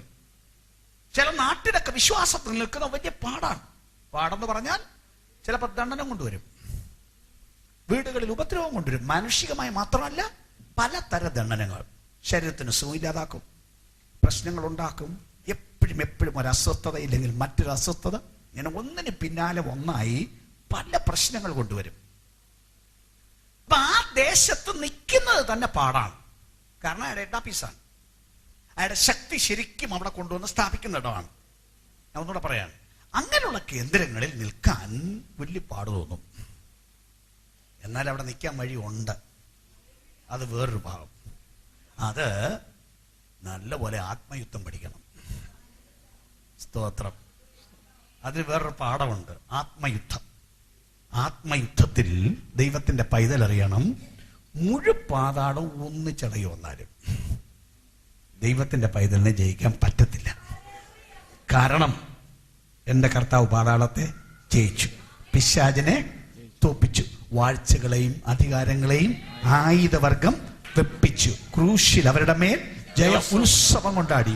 ഇയാൾ വലിയ ബലവുമായിട്ട് വരുമ്പോ അങ്ങോട്ട് ചെറുത്ത് നിന്നിട്ട് ഇപ്പൊ നിന്നെ ശരിയാക്കി കളയും നമ്മളോട് പറയുമ്പോ നില്ല അവിടെ എന്നൊരു വാക്ക് പറഞ്ഞാൽ ഈ മൂപ്പും പറഞ്ഞുകൊണ്ട് ഇങ്ങോട്ട് ചാടി വന്നവൻ ഒരു നിപ്പ് നിൽക്കും. ഓടിക്കോ എന്ന് പറഞ്ഞാൽ തിരിഞ്ഞോടും. പക്ഷെ അതിനുള്ള തയ്യാറെടുപ്പ് വേണം. അതറിയണം ഇയാളെ ഓടിക്കാൻ പറ്റുമെന്ന്. എന്നെ തൊടാൻ നിനക്ക് അവകാശമില്ലെന്ന് വിളിച്ചു പറയാൻ കഴിയണം. യേശുവിന്റെ രക്തത്തിന്റെ ശക്തിയിൽ ജീവിക്കാൻ തയ്യാറാവണം. ആത്മീയ ജീവിതത്തിന്റെ അഭ്യാസം എടുക്കാതെ പിശാചിന്റെ ഒരു ചരക്കും കയ്യിൽ കാണരുത്. ഒറ്റ സാധനം പോക്കറ്റിൽ കാണരുത്, വീട്ടിൽ കാണരുത്, എങ്ങും കാണരുത്. പിശാചിന്റെ ഒരു ചരക്കും ഇല്ല. പിശാചിനെ എതിർക്കാൻ എനിക്ക് ജയമുണ്ട്, അധികാരമുണ്ടെന്ന് അറിയാവുന്നവൻ ഓടിക്കോ എന്ന് പറഞ്ഞാൽ ഓടും. പക്ഷെ പിറ്റേ ദിവസം വരും ഇയാള്, അടുത്ത കാര്യം കൊണ്ടുവരും. സ്തോത്രം. അപ്പൊ അങ്ങനെ ഒരു മണ്ഡലം ഉണ്ട്. എങ്കിലും ഞാൻ പറഞ്ഞില്ലേ, സാധാരണക്കാരനെ സംബന്ധിച്ചിട്ട് അവിടുത്തെ നിപ്പ് ഭയങ്കര പാടാണ്. ഇവിടെ എന്താ പറയുന്നത്? സാത്താന്റെ സിംഹാസനം ഉള്ളിടത്ത് ആണ് നീ താമസിക്കുന്നതെന്ന് എനിക്കറിയാം. അവിടെ ആത്മജീവിതം പ്രയാസമാണ്. എങ്കിലും നീ എന്റെ നാമം മുറുകെ പിടിച്ചിരിക്കുന്നു. നീ എന്റെ നാമം മുറുകെ പിടിച്ചിരിക്കുന്നു. ഈ ആത്മീയ ജീവിതം സമ്മതിക്കാതെ കുലുക്കുന്ന കുലുക്കാണ് ഓരോ ദിവസവും. നിന്നെ ഇടുന്ന് കുലുക്കി എറിഞ്ഞുകളയും പിഴുതുകളയും എന്ന് പറയുന്ന കഷ്ടങ്ങളുടെ ഓരോരോ നിരകൾ വന്നാലും നീ എന്റെ നാമം മുറുകെ പിടിച്ചിരിക്കുന്നു. ധൈര്യമായി പറയാണ്, ഇയ്യോബ് പറഞ്ഞ പോലെ, നീ എന്തോ നല്ല പണിയും കൊണ്ട് വന്നാലും ഞാൻ ദൈവത്തെ സേവിക്കും. ഒരു കാരണവശാലും വിട്ടുവീഴ്ചയില്ല. സ്തോത്രം. നോ മാറ്റർ വാട്ട്, എന്ത് സംഭവിക്കട്ടെ. ഇയ്യോബ് പറഞ്ഞ പോലെ കൊന്നാലും ശരി, ഇത് വിട്ടുമാറുന്ന പ്രശ്നം ഉദിക്കുന്നില്ല. ബാക്കി നിങ്ങളുടെ ഇടയിൽ അവിടെ ഒരാളെ കൊന്നു വിശ്വാസം നിമിത്തം, ഒരുത്തനെ വെട്ടിക്കൊന്നു, സാക്ഷിയായവൻ, അവൻ രക്തസാക്ഷിയായി. അങ്ങനത്തെ സ്ഥിതി വന്നപ്പോഴും ഒളിച്ചു പോയില്ലവർ. ഒരു കൂട്ടം ശേഷിപ്പ് അവർ ഒളിച്ചില്ല, അവർ പേടിച്ചില്ല, അവർ തന്റെ ഇടമായി നിന്നവരാണ്. അപ്പോഴേ എവിടെ വിശ്വാസത്തിൽ നിന്നൂടെ? അല്ലേ? ചിലരൊക്കെ പറയാം, അയ്യോ അവിടെ ഒരു രക്ഷയില്ല. സ്തോത്രം. പട്ടാളത്തിൽ പോയാൽ വിശ്വാസത്തിൽ നിൽക്കാൻ ഒന്നും ഒക്കത്തില്ല. അവിടെ ഇങ്ങനെ കൂട്ടുകാർ കള്ളും കുടിച്ച് ഒക്കെ ജീവിക്കുന്ന സ്ഥലമാണ്. പട്ടാളത്തിൽ നിന്നെല്ലാം വന്നിട്ട് വേണം ഇനി ദൈവത്തെ സേവിക്കാൻ. എന്റെ പൊന്നു സുഹൃത്തെ, ഏത് പട്ടാളത്തിലും ദൈവത്തെ സേവിക്കാം. ആമേൻ. പിശാചിന്റെ ഹെഡാപ്പീസി കയറി സേവിക്കാമെങ്കിൽ പിന്നാണോ വേറെ എവിടെയാ സേവിക്കാൻ മേലാത്തത്? ഇയാളുടെ അങ്ങേയറ്റത്തെ ശക്തി കേന്ദ്രീകരിച്ചു വെച്ചിരിക്കുന്ന സ്ഥലത്തും ദൈവത്തെ സേവിക്കാൻ ദൈവത്തിന്റെ പൈതലിന് കഴിയും. അങ്ങനത്തെ ഒരു കൂട്ടം ജനം. പിന്നെ ബാക്കി എന്റെ സാക്ഷി വിശ്വസ്തനുമായ അന്തിപ്പാസിനെ കൊന്ന കാലത്ത് പോലും നീ എങ്കിലുള്ള വിശ്വാസം നിഷേധിച്ചില്ല. അടുത്തത്, എങ്കിലും നിന്നെ കുറിച്ച് കുറഞ്ഞൊരു കുറ്റം പറയാനുണ്ട്. എന്നാലും ഒരു കുറ്റം പറയാനുണ്ട്.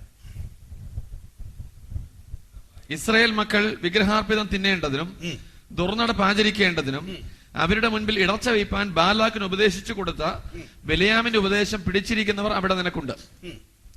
അവണ്ണം നിക്കലാവ്യരുടെ ഉപദേശം കൈക്കൊള്ളുന്നവർ നിനക്കുമുണ്ട്.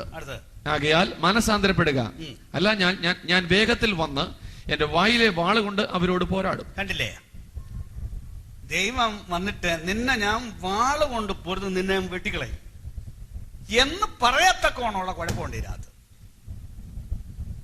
എന്താ കുഴപ്പം? ബിലെയാമിന്റെ ഉപദേശം പിടിച്ചിരിക്കുന്നവർ നിനക്കവിടെ ഉണ്ട്. അങ്ങനല്ലേ പറഞ്ഞിരിക്കുന്നത്? ബിലെയാമിന്റെ ഉപദേശം. ബിലെയാമിനെ കുറിച്ചുള്ള വിവരങ്ങൾ പറഞ്ഞിരിക്കുന്നത് സംഖ്യാപുസ്തകം 22 മുതൽ 24 വരെയുള്ള അധ്യായങ്ങളിലാണ്. സംഖ്യാപുസ്തകം 22 മുതൽ 24 വരെ. ബിലിയാമിനെ പരിചയം ഉണ്ടായിരിക്കും അല്ലേ?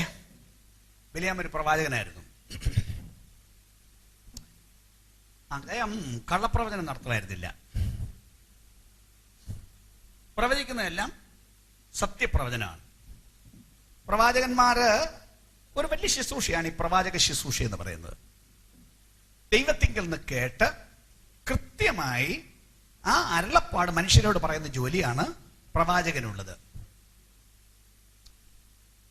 അപ്പൊ അതൊരു വലിയ ശുശ്രൂഷയാണ്. അത് ആളുകളുടെ ഇടയിൽ വളരെ ബഹുമാനമുള്ള ശുശ്രൂഷയാണ്, അംഗീകാരമുള്ള ശുശ്രൂഷയാണ്. ബിലെയാം അങ്ങനൊരു പ്രവാചകനായിരുന്നു. പക്ഷെ ഒരു ദിവസം ഇദ്ദേഹത്തെ വേറൊരു രാജ്യത്തെ രാജാവ് കൂലിക്ക് വിളിച്ചു വെച്ച് പറഞ്ഞു, ഇസ്രയേൽ ജനം ഞങ്ങളുടെ നാടിനടുത്തൂടെ പോകുന്നു. ഇവര് ഭയങ്കര ഒരു ശക്തിയാണ്, അവരെ ഒതുക്കാൻ ആരെ കൊണ്ടും ഒക്കത്തില്ല. ഒരു നാട്ടിൽ വന്നാൽ പശു അങ്ങോട്ട് കയറി പുല്ല് തിന്നുന്ന പോലെ എല്ലാത്തെയും തിന്നുകളെ ഇവര്. അതുകൊണ്ട് നീ ഒന്ന് വന്ന് ഇവരെ ഒന്ന് ശപിക്കണം. പൈസ തരാം, നീ ഒന്ന് ശപിക്കണം. പൈസ തരാന്ന് കേട്ടിയപ്പോ ഈ പുള്ളിക്ക് സന്തോഷം തോന്നി. കാരണം ജീവിക്കാൻ പൈസ വേണ്ടേ? അപ്പൊ ഉപദേശിയാന്ന് പറഞ്ഞാലേ പൈസ വേണ്ടേ? അതാണ് പുള്ളിയുടെ ശാസ്ത്രം. അപ്പൊ അയാൾ പോയി ദൈവത്തോട് ആദ്യം അയാൾ പറഞ്ഞു, നീ എത്ര പണം തന്നാലും ഞാൻ വരത്തില്ല, പൈസക്ക് വേണ്ടി ഞാൻ ചെയ്യില്ല. എന്നാലും അദ്ദേഹം പറഞ്ഞു, ഞാൻ രാജാവ് പറഞ്ഞു വിട്ടാന്ന് ഓർക്കണം, നീ കൊച്ചു സ്വത്രാഴ്ച എന്നല്ല നിനക്ക് കിട്ടാൻ പോകുന്നത്, നിനക്ക് നല്ല പോലെ സ്വത്രാഴ്ച കിട്ടും, മാനവും സ്ഥാനവും ഒക്കെ കിട്ടും. അതുകൊണ്ട് ആലോചിച്ച് വേണം. അദ്ദേഹം പോയി രാത്രി പോയിരുന്ന് പ്രാർത്ഥിച്ചു, ദൈവമേ കർത്താവേ, എന്നെ ബാലാക്ക് വിളിച്ചിരിക്കുന്നു, ഞാൻ ഒന്ന് പോട്ടെ കർത്താവേ. ഹല്ലേലൂയ. ദൈവം പറഞ്ഞു പോകരുത്. അടുത്ത ദിവസം ആള് വന്നു, എന്താ പറയുന്നു? ഇല്ല, ദൈവം സമ്മതിച്ചില്ല, ഞാൻ വരത്തില്ല. അപ്പോ പിന്നെ ആളെ പറഞ്ഞു വിട്ടു, കൂടുതൽ കാശ് തരാം, സ്ഥാനങ്ങളൊക്കെ തരാം. അപ്പൊ അദ്ദേഹം വീണ്ടും പ്രാർത്ഥിച്ചു, ദൈവത്തോട് ഒന്നുകൂടെ സ്പെഷ്യൽ റിക്വസ്റ്റ് നടത്തി നോക്കാം. അങ്ങനെ സ്പെഷ്യൽ റിക്വസ്റ്റ് നടത്തി. എത്ര പറഞ്ഞിട്ടും ഇയാൾക്ക് ഈ പൈസ എന്നൊരു ചിന്ത കയറി കഴിഞ്ഞാൽ പിന്നെ ചിലക്കെന്ത് ഭ്രാന്ത് കയറുമല്ലോ. അപ്പൊ ദൈവം പറഞ്ഞാലും പിന്നെയും ചോദിച്ചു നോക്കണമല്ലോ. അങ്ങനല്ലേ? കുറച്ചു പേർക്ക് പ്രവചനം കേൾക്കുക എന്ന് പറഞ്ഞാൽ തങ്ങൾ ഉദ്ദേശിക്കുന്നത് കേൾക്കുന്നത് വരെ പിന്നെ കേൾക്കണം. അല്ലാതെ ദൈവത്തിന്റെ ഇഷ്ടം കേട്ടവർക്കൊക്കത്തില്ല. തങ്ങളുടെ മനസ്സിൽ ചിന്തയുണ്ട്, അത് വരുന്നവരെ പ്രവചനം. അപ്പൊ അങ്ങനെ അതിനൊക്കെയുള്ള ആളെ മാറി മാറി പ്രവചിപ്പിക്കാൻ നോക്കും. അങ്ങനെ ഈ പുള്ളി അവസാനം ദൈവം നിർബന്ധമാണ് പോയിക്കൊള്ളാൻ പറഞ്ഞു. അങ്ങനെയാണ് അങ്ങോട്ട് പോയ വഴിക്ക് തടഞ്ഞു നിർത്തി. കഥയൊക്കെ അറിയാമല്ലോ. തടഞ്ഞു നിർത്തി. അവസാനം ദൂതൻ വഴിക്ക് കയറി വാളും പിടിച്ചുകൊണ്ട് വന്നു. കഴുത കണ്ടു, ഇങ്ങേര് കണ്ടില്ല. അവസാനം കഴുത ഇങ്ങനോട് വർത്താനം പറഞ്ഞു. കഴുത പറഞ്ഞു, നീ പോകുന്ന വഴി കുഴപ്പമാ, ദൈവത്തിന്റെ ദൂതൻ നിന്നെ കൊല്ലാൻ നിന്നാണ്, ഞാൻ കിടന്നത് കൊണ്ട് നീ രക്ഷപ്പെട്ടു, അല്ലെങ്കിൽ നീ ഇന്നുണ്ടാവത്തില്ലായിരുന്നു. സ്തോത്രം. അപ്പോഴെങ്കിലും വീട്ടിൽ പോകേണ്ട മനുഷ്യൻ അയാൾ പോയില്ല. കാശിന്റെ കൊതി അത്രയ്ക്ക് ഭയങ്കരമാണ്. ഇയാൾ പോയി പ്രവചിച്ചു. പക്ഷെ പ്രവചനത്തിൽ അയാൾ ആദ്യമേ പറഞ്ഞു, പ്രവചിക്കുന്നതിൽ വിട്ടുവീഴ്ചയൊന്നും ഞാൻ കാണിക്കത്തില്ല. അങ്ങനെ പോയി പ്രവചിച്ചു. എല്ലാം പോയി നോക്കി, ഭയങ്കര അനുഗ്രഹമല്ല കൂടെ പറഞ്ഞു വെച്ചു വന്നു. അങ്ങനെ ദേഷ്യം വന്നു, ബാലാക്കിന് ദേഷ്യം വന്നു. ഒന്നല്ല രണ്ടല്ല മൂന്നല്ല, അവസാനം അങ്ങേര് പറഞ്ഞു, പോടാന്ന് പറഞ്ഞു, എന്നെ ഇനി മേല നീ പ്രവചിക്കുകയും വേണ്ട, ഒരു ഭയം വേണ്ട, കൊണ്ടുപോകും, നിനക്ക് കാശും തരത്തില്ല, പോയിക്കളാൻ പറഞ്ഞു. അപ്പൊ ഈ പുള്ളി ആലോചിച്ചു, അങ്ങനെ പോയാലോ, എന്തായാലും വന്നതാ, ചില കാശ് കിട്ടിയേ പറ്റുള്ളൂ. അപ്പൊ ഈ പുള്ളി ഒരു പണി പറഞ്ഞു കൊടുത്തു. ഈ പുള്ളി പറഞ്ഞു, ഞാൻ ശപിക്കുന്നതുകൊണ്ട് ഒരു ഗുണവും ഉണ്ടാവില്ല. ദൈവം ഒരുത്തനെ അനുഗ്രഹിച്ചു പോയാൽ ഏത് പ്രവാചകൻ ശപിച്ചാലും അതുകൊണ്ട് പിന്നെ രക്ഷയൊന്നുമില്ല. അതുകൊണ്ട് ഞാൻ ഒരു പണി പറഞ്ഞുതരാം, ദൈവം ശപിക്കാനുള്ള വഴി ഞാൻ പറഞ്ഞുതരാം. അതെന്താണ്?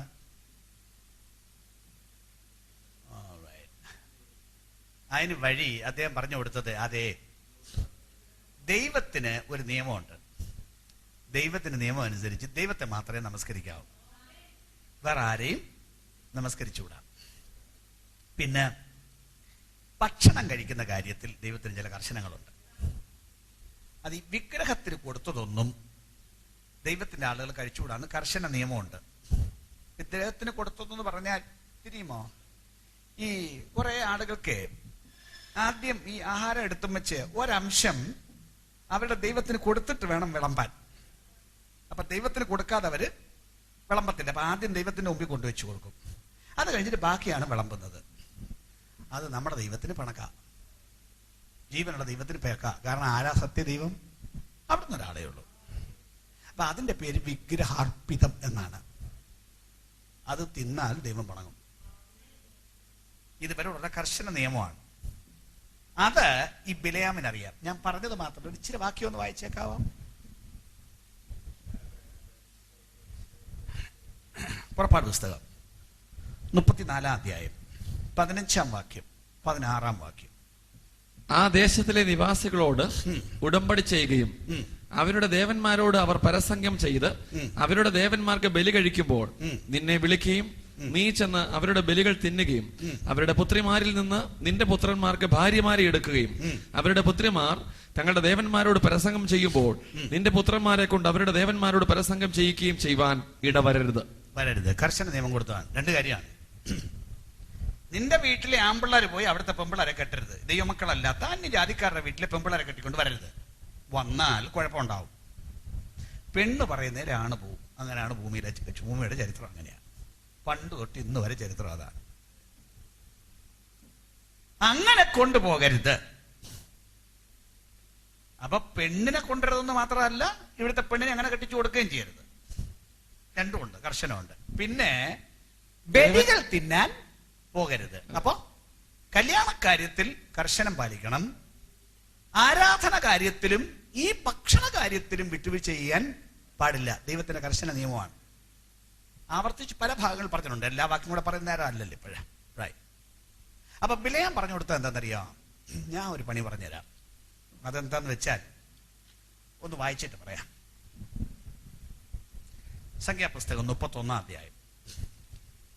സംഖ്യ 31 15 16. നിങ്ങൾ സ്ത്രീകളെയെല്ലാം ജീവനോടെ വെച്ചിരിക്കുന്നു.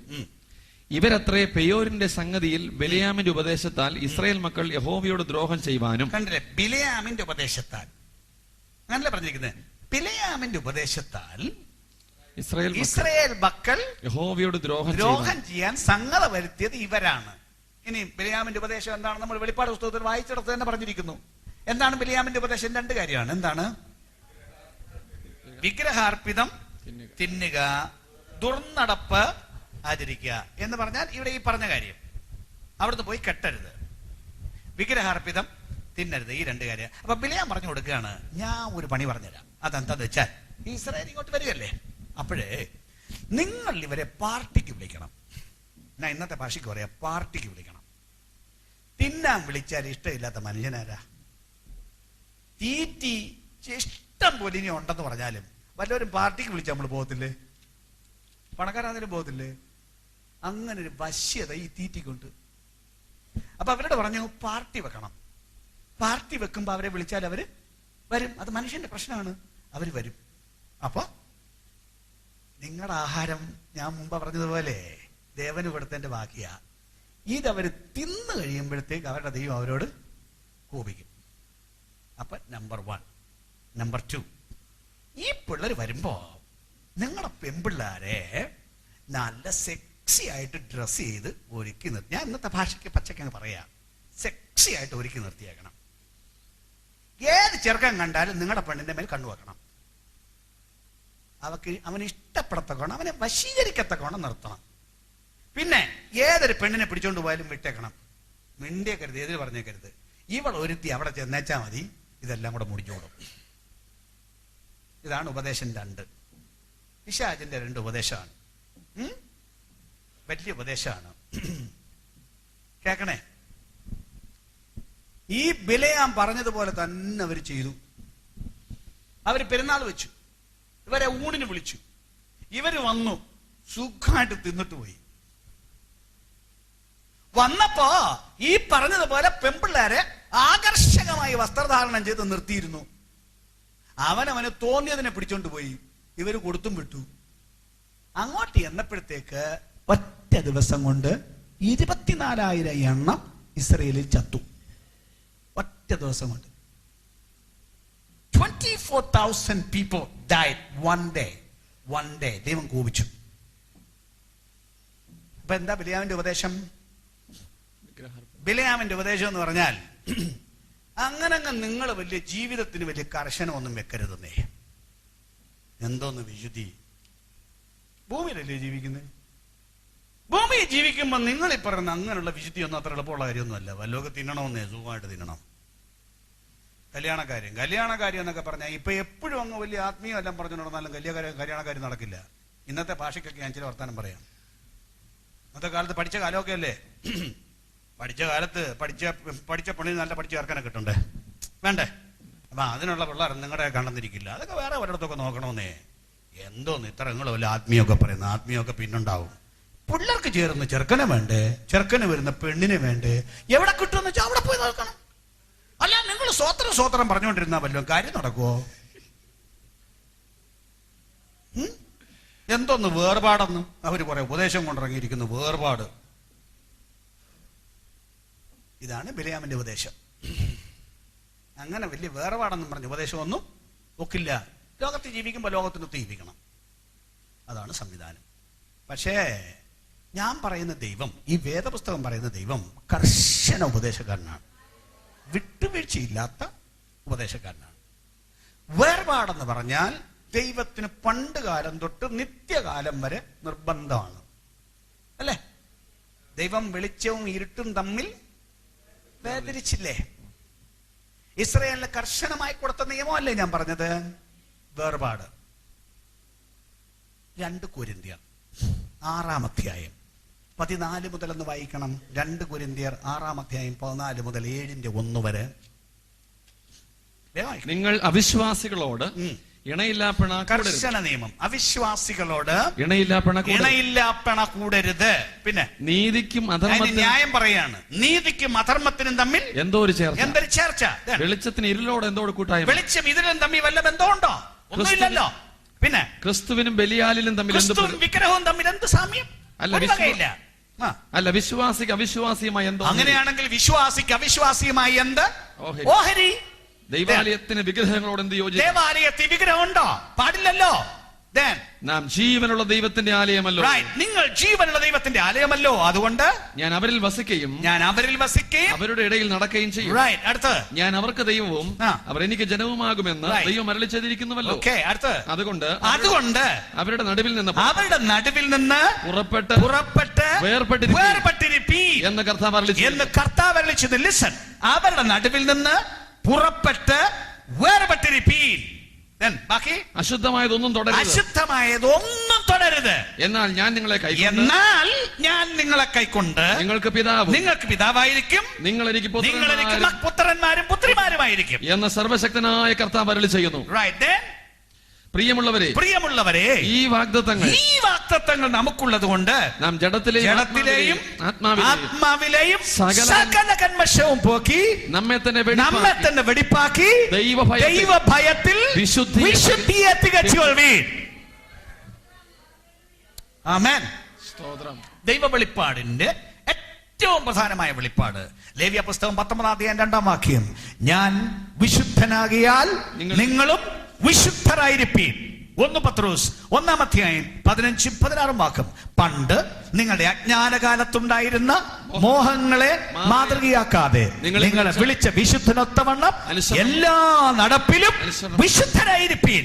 വ്യർത്ഥവും പാരമ്പര്യവുമായ നിങ്ങളുടെ നടപ്പിൽ നിന്ന് നിങ്ങളെ വീണ്ടെടുത്തിരിക്കുന്നത് പൊന്ന്, വെള്ളി മുതലായ അഴിഞ്ഞു പോകുന്ന വസ്തുക്കളെ കൊണ്ടല്ല, ക്രിസ്തു എന്ന നിർദോഷവും നിഷ്കളങ്കവുമായ കുഞ്ഞാടിന്റെ രക്തം കൊണ്ടത്രേ. ദൈവത്തിനോട് താമസിക്കണോ? വിശുദ്ധരായിരിക്കണം.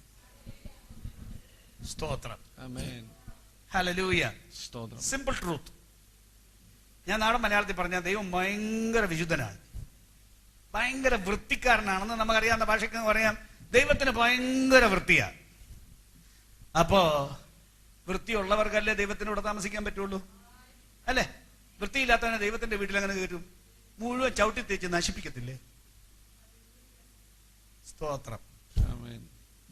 മണവാളൻ ഭയങ്കരം വിശുദ്ധി, എപ്പോഴും കുളിച്ച് തയ്യാറായി ടിപ് ടോപ്പ് പൂശിയൊക്കെ നടക്കുന്നവൻ. മാസത്തിലൊരിക്കൽ മാത്രം കുളിക്കുന്ന ഒരു പെണ്ണിനെ കെട്ടിയാലുള്ള സ്ഥിതി നിങ്ങളൊന്ന് ആലോചിച്ച് പോയി. അവളെ കൊണ്ട് താമസിക്കാൻ പറ്റുമോ? അവളെ മുറി കയറ്റാൻ കൊള്ളാവോ? അപ്പൊ അവന് ചേരുന്ന പെണ്ണിനെ വേണ്ട കെട്ടാൻ. അപ്പൊ ദൈവത്തിന്റെ ആളുകൾ എന്ന് പറഞ്ഞാൽ എങ്ങനെ വേണമെന്ന് ദൈവം പറയാണ്. ദൈവം സർവ്വസമയവും വിശുദ്ധൻ. വിശുദ്ധി ഇല്ലാത്ത ഒരെണ്ണത്തിന് അവിടെ കയറ്റാൻ പറ്റുമോ? അവിടെ ദൈവം പറയാണ് പുറപ്പെട്ട് അവരുടെ നടുവിൽ നിന്ന് പുറപ്പെട്ട് വേർപെട്ടിരിപ്പീൻ. റൈറ്റ്. അപ്പൊ വേർപാടെന്ന ഉപദേശം ഒത്തിരി പേർക്ക് ഇഷ്ടമല്ലെങ്കിലും പൊന്നു സഹോദരങ്ങളെ, ഇത് ദൈവത്തിന്റെ ഉപദേശമാണ്. ഭയങ്കര കർശന ഉപദേശമാണ്. സ്തോത്രം. അതിന് ഒരു വിട്ടുവീഴ്ചയും ഇല്ല. ആമേൻ. അതിന്റെ ഒരു ഭാഗം ഞാൻ പറയാം, മറുഭാഗം പിന്നെ പറയാം. ഒരു ഭാഗം ഇപ്പൊ കുറെ ആളുകൾക്കറിയാം മാനസാന്തരപ്പെടണം, സ്നാനപ്പെടണം. ഒത്തിരി ആളുകൾക്ക് ഇപ്പൊ പരിചയമാണ്. എവിടെ നിന്നൊക്കെയോ കേട്ടു മാനസാന്തരപ്പെടണം, സ്നാനപ്പെടണം. സ്നാനപ്പെട്ടില്ലെങ്കിൽ സ്വർഗത്തിൽ പോകത്തില്ലെന്ന് ഏറെ കുറെയൊക്കെ ആളുകൾക്ക് ബോധമായി. അങ്ങനെ വന്നപ്പോഴത്തേക്ക് പല ക്രിസ്ത്യാനികളും ഓടി നടന്ന് സ്നാനപ്പെടാൻ തുടങ്ങി. അന്ന് ഞാൻ വേദപുസ്തകത്തിൽ നിന്ന് മനസ്സിലാക്കുന്നു. അത് അത്യാവശ്യമാണ്, അതില്ലാതെ സ്വർഗത്തിൽ പോകാൻ പറ്റത്തില്ല. പക്ഷെ ഞാൻ നിൽക്കുന്നിടത്ത് ദൈവത്തിന്റെ വചനം അനുസരിക്കാൻ സമ്മതിക്കത്തില്ല. അതുകൊണ്ട് ദൈവത്തിന്റെ വചനം അനുസരിക്കാൻ സമ്മതിക്കുന്ന എവിടെങ്കിലും പോയി ഞാൻ അനുസരിക്കും. എന്നാലും ദൈവത്തിന്റെ വചനം അനുസരിക്കാൻ സമ്മതിക്കാത്തടത്തെ ഞാൻ നിൽക്കും. അതല്ലേ നിങ്ങൾ പറഞ്ഞത്? ഇനി അതിന്റെ ലോജിക്ക് എനിക്കെന്ന് പറഞ്ഞ, അപ്പൊ ദൈവത്തിന്റെ വചനം അനുസരിക്കാത്ത പുള്ളി തരുന്ന കുർബാനയെ ഞാൻ എടുക്കുകയുള്ളൂ. ഈ ദൈവത്തിന്റെ വചനം അനുസരിക്കാത്തവരോട് ഞാൻ പാട്ട് പാടുകയുള്ളൂ എന്ന് പറഞ്ഞാൽ നിങ്ങൾ ഏത് യുക്തിക്ക് ചേരുന്ന കാര്യമാണെന്ന് ഈ പറയുന്നത്? അതൊന്ന് പറ. ആദ്യം നിങ്ങൾ എന്നൊന്ന് ചിന്തിക്കും, ചിന്തിച്ചിട്ട് പറ. അല്ലേ? ഓക്കെ, അതത്രേ. ബാക്കി നിങ്ങൾ പറഞ്ഞോളൂ. പിന്നെ ദൈവത്തിന് കല്യാണ കാര്യത്തിൽ ഭയങ്കര നിർബന്ധമാണ് കേട്ടോ. കല്യാണ കാര്യത്തിൽ ദൈവത്തിന്റെ പൈതലുമായി മാത്രമേ വിവാഹം കഴിക്കാവൂ എന്ന് കർശന നിയമമാണ്. You like it or not, ദൈവത്തിന്റെ നിയമം ഇതാണ്. അല്ല തോന്നുമ്പോ തോന്നുന്നിടത്ത് കെട്ടിച്ചു കൊടുത്താ ബാക്കി വരുന്നെല്ലാം അനുഭവിച്ചും വെച്ച് പിന്നെ കുറെ നാൾ തലേ കൈയും വെച്ചും വെച്ച് അയ്യോ പാസ്റ്ററെ ഒന്ന് പ്രാർത്ഥിക്കണേ എന്ന് പറഞ്ഞ് വന്നിട്ട് ഗുണമൊന്നുമില്ല. ഇത് കെട്ടിക്കുമ്പോ ആലോചിക്കണമായിരുന്നു.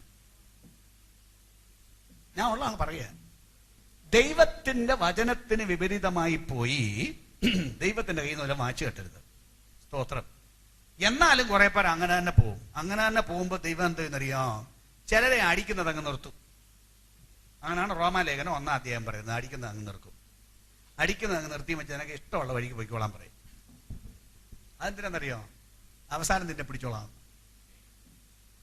അവസാനത്തെ പിടിയാണ് ഭയങ്കര പിടി. ആ പിടിച്ചെടുത്ത് പിന്നെ പാതാളത്തിലോട്ടാണ് കൊണ്ടിടുന്നത്. വേർപാടെന്ന് പറഞ്ഞ കർശന ഉപദേശമാണ്. ആരാധനയ്ക്ക് മാത്രം വേർപെട്ടാ പോരാ, ജീവിതത്തിൽ വേർപാട് വലിക്കണം. കണ്ടില്ലേ? അശുദ്ധമായത് ഒന്നും തുടരുത്. ദൈവത്തിന് ഇഷ്ടമില്ലാത്ത ഒറ്റ സാധനം തൊട്ടു പോകരുത്. അരുതാത്ത ഒറ്റ ബന്ധമരുത്. അരുതാത്ത ഒറ്റ വാക്ക് പാടില്ല. ജഡത്തിലെയും ആത്മാവിലെയും സകല കന്മഷവും പോക്കി ദൈവഭയത്തിൽ വിശുദ്ധിയെ തികച്ചുകൊള്ളണം. ഓക്കെ. അപ്പൊ അതുകൊണ്ട് അവരുടെ കർശനമായി പറയുകയാണ്, മാനസാന്തരപ്പെടുക, ഈ സ്ഥിതിക്ക് ഭേദം വരുത്തുക, അല്ലെങ്കിൽ ഞാൻ എന്റെ വായിലെ വാളുകൊണ്ട് അവരോട് പോരാടും. അതിനിടയ്ക്കൊരു വാക്കുണ്ട്, നിക്കോലാവ്യരുടെ ഉപദേശം നീ പിടിച്ചിരിക്കുന്നു. നിക്കോലാവ്യരുടെ ഉപദേശം എന്നുള്ളത് ആളുകൾക്ക് പല അഭിപ്രായമാണ്. എങ്കിലും ഒരു വിഭാഗം പറയുന്നത് it is a kind of a loose living. ഇപ്പൊ ഈ പറഞ്ഞതുപോലെ what is it after all, ലോക ജീവിതമല്ലേ, ഇങ്ങനൊക്കെ ഒക്കുള്ളൂ എന്ന് പറയുന്ന വലിയ റെസ്ട്രിക്ഷൻസ് ഇല്ലാത്ത that's all right, it's okay, we don't care എന്നൊക്കെ പറയുന്ന ഒരു സ്ഥിതി ഉണ്ടല്ലോ. അത് വേറെയും അഭിപ്രായങ്ങൾ അതിനകത്തുണ്ട്. എങ്കിലും സമയത്തിന്റെ പരിമിതി കൊണ്ട് ഇത്രയും പറഞ്ഞ് ഞാൻ അവിടെ വിടുകയാണ്. 17-ാം വാക്യം, ആത്മാവ് സഭകളോട് പറയുന്നത് ചെവിയുള്ളവൻ കേൾക്കട്ടെ. അത് നിർദ്ദേശങ്ങൾ. ഇനിയും വാക്തത്വം നോക്കൂ. ജയിക്കുന്നവന് ഞാൻ മറഞ്ഞിരിക്കുന്ന മന്ന കൊടുക്കും. ജയിക്കുന്നവന് ഞാൻ മറഞ്ഞിരിക്കുന്ന മന്ന കൊടുക്കും. അതെന്താണെന്നറിയാം? ജയിക്കുന്നവന് ഞാൻ മറഞ്ഞിരിക്കുന്ന മന്ന കൊടുക്കും എന്ന് പറഞ്ഞാൽ അതൊരു വലിയ മർമ്മമാണ്. പുറപ്പാട് പുസ്തകം 16-ാം അധ്യായം 32 മുതൽ 34 വരെയുള്ള വാക്യങ്ങൾ. എബ്രായ ലേഖനം 9-ാം അധ്യായം 4-ാം വാക്യം. പിന്നെ മോശ യഹോവ കൽപ്പിക്കുന്ന കാര്യമാവിത്, ഞാൻ നിങ്ങളെ മിസ്രയീം ദേശത്ത് നിന്ന് കൊണ്ടുവരുമ്പോൾ നിങ്ങൾക്ക് മരുഭൂമിയിൽ ഭക്ഷിപ്പാൻ തന്ന ആഹാരം നിങ്ങളുടെ തലമുറകൾ കാണേണ്ടതിന് സൂക്ഷിച്ചു വെപ്പാൻ അതിൽ നിന്ന് ഒരിടങ്ങഴി നിറച്ചെടുക്കണം എന്ന് പറഞ്ഞു. തലമുറകൾ കാണേണ്ടതിന് സൂക്ഷിച്ചു വെക്കണം. ബാക്കി അഹരോനോട് മോശെ ഒരു പാത്രമെടുത്ത് അതിൽ ഒരു ഇടങ്ങഴി മന്നായിട്ട് നിങ്ങളുടെ തലമുറകൾക്ക് വേണ്ടി സൂക്ഷിപ്പാൻ യഹോവയുടെ മുൻപാകെ വെച്ചുകൊള്ളുക എന്ന് പറഞ്ഞു. യഹോവയുടെ മുൻപാകെ വെച്ചുകൊള്ളണം. യഹോവയുടെ മുൻപാകെ വെച്ചുകൊള്ളണം എന്ന് പറഞ്ഞാൽ എബ്രായ ലേഖനം 9-ാം അധ്യായം 4-ാം വാക്യം. മന്നായിട്ട് വെച്ച പൊൻപാത്രം. എബ്രായർ 9:4. അതിൽ പൊന്നുകൊണ്ടുള്ള ധൂപകലശവും മുഴുവനും പൊന്നു പൊതിഞ്ഞ നിയമപ്പെട്ടകവും അതിനകത്ത് മന്ന ഇട്ടുവെച്ച പൊൻപാത്രവും അഹരോന്റെ തളിർത്ത വടിയും നിയമത്തിന്റെ കൽപ്പലകകളും ഉണ്ടായിരുന്നു. ദൈവം ഇരിക്കുന്ന മുറി ഉണ്ടായിരുന്നു. പണ്ടത്തെ ദേവാലയത്തിന്റെ കാര്യം പറയാം. ഞാൻ പറഞ്ഞില്ലേ, 3 മുറി, 2 മുറി, തുറസായ ഒരു മുറ്റം. ഒരു മുറി അന്തർമുറിയിൽ ദൈവം ഇരിക്കുന്ന മുറിയാണ്. അത് വേറെ ആരും കയറിക്കൂടാ. ദൈവം ഇരിക്കുന്ന മുറി എന്ന് പറഞ്ഞാൽ അസൽ സിംഹാസനം എന്ന് പറയുന്നത് ഈ നിയമപ്പെട്ടകം എന്ന് പറയുന്നതാണ്. അതൊരു പെട്ടി പോലൊരു സാധനമാണ്. പ്രത്യേക മെഷർമെന്റ് എല്ലാം കൊടുത്തിട്ടുണ്ട്. പെട്ടിയാണ്. ആ പെട്ടിക്ക് ഒരു മൂടിയുണ്ട്. പെട്ടിക്ക് പറയുന്നത് നിയമപ്പെട്ടകം, മൂടിക്ക് പറയുന്ന പേര് കൃപാസനം. അപ്പൊ നിയമപ്പെട്ടകത്തിന്റെ മുകളിൽ വെച്ചിരിക്കുന്ന മൂടിയാണ് കൃപാസനം. ആ നിയമപ്പെട്ടകം മാത്രമേ ദൈവം ഇരിക്കുന്ന മുറിയിലുള്ളൂ. അതാണ് ദൈവത്തിന്റെ സിംഹാസനം. അതിന്റെ മുകളിലാണ് ദൈവത്തിന്റെ തേജസ് അക്ഷരാർത്ഥത്തിൽ വന്നിറങ്ങി താമസിക്കുന്നത്. അത് സ്ഥിരം അവിടെ ഉള്ളതാണ്. അപ്പൊ ആ പെട്ടകത്തിനകത്ത് വെച്ചിരിക്കുന്ന സാധനങ്ങളിൽ ഒന്നാണ് മന്ന ഇട്ട് വെച്ച പൊൻപാത്രം. പക്ഷേ ആ മുറിയിൽ ആരും കയറിക്കൂടാ. അതിന്റെ മൂടി പൊക്കിക്കൂടാ. അത് കണ്ണാടി കൂടല്ല, സൈഡിൽ കൂടെ കാണത്തക്ക വേണം. തടി കൊണ്ടുണ്ടാക്കി മുഴുവനും പൊന്നു പൊതിഞ്ഞതാണ്. അപ്പൊ അതിനകത്ത് വെച്ചിരിക്കുന്ന ഒരു പാത്രമാണ് മന്ന ഇട്ട് വെച്ച പൊൻപാത്രം. ആർക്കും കണ്ടുകൂടാ. ഒന്നുകൂടെ ഞാൻ പറയാണ്, അതിനകത്തുണ്ട്. പക്ഷെ ഒരു മനുഷ്യനും അത് കണ്ടുകൂടാ. കാണാതെ മൂടി വെച്ചിരിക്കുകയാണ്, മറച്ചു വെച്ചിരിക്കുകയാണ്. അതിനകത്ത് മറഞ്ഞിരിക്കുകയാണത്. എന്താണെന്നോ മന്നയുടെ ദൂത്? മന്നയുടെ ദൂത് എന്ന് പറഞ്ഞാൽ ഇസ്രായേൽ മിസ്രൈമിൽ നിന്ന് ഇറങ്ങി പുറപ്പെട്ടപ്പോ ദീർഘമായ യാത്രയാണ്. അത്രയും കാലം ദൈവം ഉദ്ദേശിച്ചില്ലെങ്കിലും അവരുടെ അവിശ്വാസ നിമിത്തം കാലം നീണ്ടുപോയി. 40 ദിവസം കൊണ്ടെല്ലാം ക്ലോസ് ചെയ്യാമായിരുന്നു. പക്ഷെ അവിശ്വാസ നിമിത്തം 40 വർഷം യാത്ര ചെയ്യേണ്ടി വന്നു. ഈ 40 വർഷവും ജനത്തിന് കഴിക്കാൻ ആഹാരം വേണം. ആഹാരം കഴിക്കാൻ ഇവർ യാത്രയാണ്. കൃഷി ചെയ്യാൻ സ്വന്തം സ്ഥലമില്ല. കൃഷി ചെയ്യാൻ അവരോടത്ത് താമസിക്കുന്നില്ല. ഒരു സ്ഥലത്ത് നിന്ന് അടുത്ത സ്ഥലത്തേക്ക് യാത്ര പോവുകയാണ്. അപ്പൊ അവർ കഴിക്കാൻ ആഹാരം വേണം. അവർ കാശും കൊണ്ട് ഇറങ്ങിത്തിരിച്ച മുതലാളിമാരല്ല. ആണെങ്കിലും 40 വർഷത്തേക്കുള്ള കാശ് ആരുടെ കയ്യിലിരിക്കുന്നു? തന്നെയല്ല, ഇവര് കുറച്ച് ജനമല്ലല്ലോ. 6 ലക്ഷം പ്രായപൂർത്തിയായ പുരുഷന്മാരുണ്ടായിരുന്നു. അവരുടെ ഭാര്യമാർ, അവരുടെ കുട്ടികൾ എല്ലാം കൂടി വലിയ ഒരു സംഖ്യയുണ്ട്. 10, 30, 40 ലക്ഷം ഓർ മോർ ആളുണ്ടാവും. അപ്പൊ ഇത്രയും ആളുകൾക്ക് ഏത് നാട്ടിൽ പോയാലാ ഭക്ഷണം കിട്ടുന്നത്? കോഴിക്കോട് ഇത്രയും വലിയ പട്ടണമായി. ഇന്നും 40 ലക്ഷം ആള് വന്ന് ഇവിടെ നിറങ്ങട്ട് കൊടുക്കാനുള്ള ഹോട്ടൽ ഇവിടെ ഉണ്ടോ? 1 ലക്ഷം പേർക്ക് കൊടുക്കാനുള്ള ഹോട്ടൽ ഇന്ന് ഇവിടെ കാണില്ലല്ലോ. അപ്പൊ ഇത്രയും ജനത്തിന് ആഹാരം കൊടുക്കാൻ എവിടെ ഹോട്ടൽ? തന്നെയല്ല, വാങ്ങിക്കാൻ പണം എവിടെ? പക്ഷെ ഈ ജനത്തിന് മുഴുവനും ദൈവം ആഹാരം കൊടുത്തു. ദൈവം കൊടുത്തു. എല്ലാ ദിവസവും കൊടുത്തു. വയറ് നിറച്ചു കൊടുത്തു. വെറും റേഷൻ അല്ല. ഓരോ ദിവസവും ഓരോരുത്തന് ഓരോ ഇടങ്ങഴി വെച്ച് വയറ് നിറച്ച് തിന്നണം. ഒന്നാന്തര ആഹാരം, സൂപ്പർ ആഹാരം. ആ ആഹാരം കഴിച്ച കാലത്ത് 40 വർഷം ഒറ്റ സോക്കേട് ഒരെണ്ണത്തിന് വന്നില്ല. കണ്ടില്ലേ? അത്ര സൂപ്പർ ആഹാരം. നമുക്ക് 40 വർഷം ഒരു സോക്കേടും വന്നില്ല എന്ന് പറയുന്ന താരിരിപ്പുണ്ട്. നല്ല പോലെ തിന്നു തുടങ്ങിയപ്പോഴത്തേക്ക് സോക്കേട് കൂടിയതല്ലേ ഉള്ളൂ, അല്ലേ? തിന്നാൻ കുറച്ചുണ്ടായിരുന്ന കാലത്ത് ഇത്ര സോക്കേട് ഇല്ലായിരുന്നു. ഇപ്പൊ തിന്നാൻ നല്ല പോലെ ഉണ്ടായ കാലത്ത് തിന്നാൻ മേലാതെ വണ്ണം സോക്കേട്. എന്നാൽ അവർക്ക് 40 വർഷം വയറ് നിറച്ച് തിന്നിട്ട് ഒരുത്തൻ അസുഖം വന്നില്ല. അത്രയ്ക്ക് ഒന്നന്തരം ഭക്ഷണം ദൈവം കൊടുത്തു. ആര് കൊടുത്തു? അവര് കൃഷി ചെയ്തോ? ഇല്ലല്ലോ. അടുത്ത നാട്ടുകാരൻ സഹായിച്ചോ? ഇല്ലല്ലോ. ഓരോ ദിവസം ഓരോരുത്തർ ഗിഫ്റ്റ് കൊണ്ടുവന്നോ? ഇല്ലല്ലോ. ആകാശം തുറന്നു ദൈവം ഈ ജനത്തെ പോഷിപ്പിച്ചു. കൃഷിഭൂമി ഇല്ലാതെ ദൈവം ഇവരെ പോഷിപ്പിച്ചു. മഴയില്ലാതെ ദൈവം ഇവരെ പോഷിപ്പിച്ചു. മഞ്ഞില്ലാതെ ദൈവം ഇവരെ പോഷിപ്പിച്ചു. ഭൂമിയിൽ ഒരുത്തന്റെ പിന്തുണയില്ലാതെ ദൈവം ഇവരെ പോഷിപ്പിച്ചു. ബന്നയ്ക്ക് പറയാനുള്ളത്, ജനമേ കേൾക്കൂ, ഞാൻ എന്റെ ജനത്തെ പുലർത്തും. ഏത് കാലത്തും ഞാൻ എന്റെ ജനത്തെ പുലർത്തും. ഒരു ജാതിയുടെയും പിന്തുണ എനിക്ക് കിട്ടിയില്ലെങ്കിലും എന്റെ ജനത്തെ ഞാൻ പുലർത്തും, ഞാൻ തോൽക്കില്ല എന്ന് വിളിച്ചു പറയുന്ന വലിയ ദൂതാണ് മന്നായുടെ ദൂത്. സ്തോത്രം. ഒന്നുകൂടെ പറയാണ്, പക്ഷെ ഇത് കാണില്ലല്ലോ. ഇതെല്ലാം കണ്ടും വെച്ച് ദൈവം തരും എന്ന് പറയത്തക്കവണ്ണം കാണാൻ പറ്റാത്തവണ്ണം ഇത് മറച്ചു വെച്ചിരിക്കുകയല്ലേ. അതുകൊണ്ട് ഈ പറയുന്ന ദൂതെന്തെന്നറിയാമോ? അന്തരംഗത്തിൽ വിശ്വാസത്താൽ വിളിച്ചു പറഞ്ഞുകൊള്ളൂ, ഇല്ല ഞാൻ തോൽക്കില്ല, ഇല്ല ഞാൻ പട്ടിണി കിടക്കുകയില്ല, ഇല്ല ഞാൻ പരാജയപ്പെടുകയില്ല, എന്റെ ദൈവം തോക്കുകയില്ല. എല്ലാ കാലത്തും തന്റെ ജനത്തെ പുലർത്താൻ ദൈവത്തിന് കഴിയും എന്ന് വിശ്വാസത്താൽ വിളിച്ചു പറഞ്ഞുകൊള്ളൂ, അനുഭവിച്ചുകൊള്ളൂ. ഒരു വഴിയും നിങ്ങൾ കാണുന്നില്ലെങ്കിലും, ദൈവപ്രവർത്തിയുടെ ഒരു ലക്ഷണവും നിങ്ങൾ കാണുന്നില്ലെങ്കിലും, വാക്ക് വിശ്വസിച്ച് ധൈര്യമായി നിന്ന് വിളിച്ചു പറയൂ, അത് സംഭവിക്കാൻ പോകുന്നു. എലിയ പ്രവാചകന്റെ ഭാഷയിൽ പറയാൻ, എനിക്കിന്ന് രാത്രി നിയോഗമുള്ളത് വലിയ പെരുമഴ വരുന്നു എന്ന് പ്രവാചകൻ വിളിച്ചു പറയുന്നു. ഒരു വകയും കാണാനില്ലാത്തപ്പോ അടയാളം നോക്കാൻ പ്രവാചകൻ തന്റെ ദാസനെ പറഞ്ഞു വിടുന്നു. അവൻ പോയി നോക്കിയിട്ട് വന്ന് പറയുന്നു, ഒരടയാളമില്ല. രണ്ടാം പ്രാവശ്യം നോക്കിയിട്ട് പറയുന്നു, ഒരടയാളമില്ല. ആറാം പ്രാവശ്യം നോക്കിയിട്ട് വന്നിട്ട് അവൻ പറയുന്നു, ഒരടയാളവുമില്ല. ഏഴാം പ്രാവശ്യം അവൻ പറയുന്നു, കൈപ്പത്തി പോലെ ഒരു ചെറിയ മേഘം പൊങ്ങി വരുന്നുണ്ട്. സ്തോത്രം.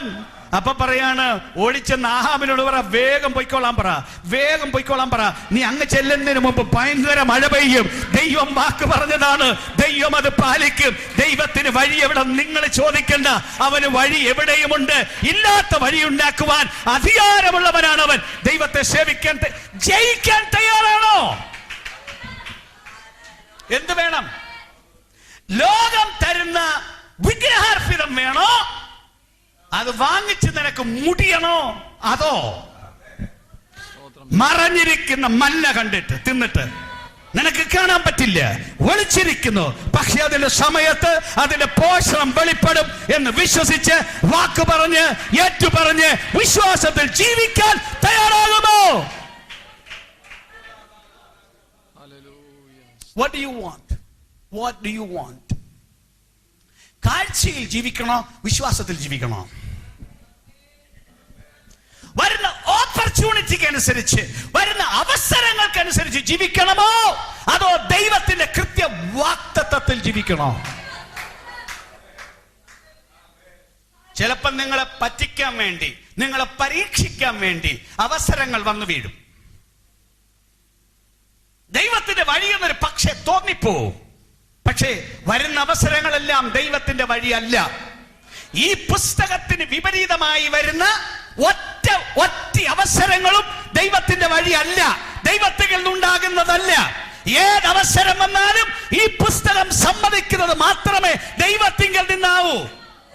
ഇതിന് വിപരീതമായ ഒരു സാധനത്തിൽ തൊട്ടുപോകരുത്, ഒരവസരത്തെ എടുത്തു പോകരുത്.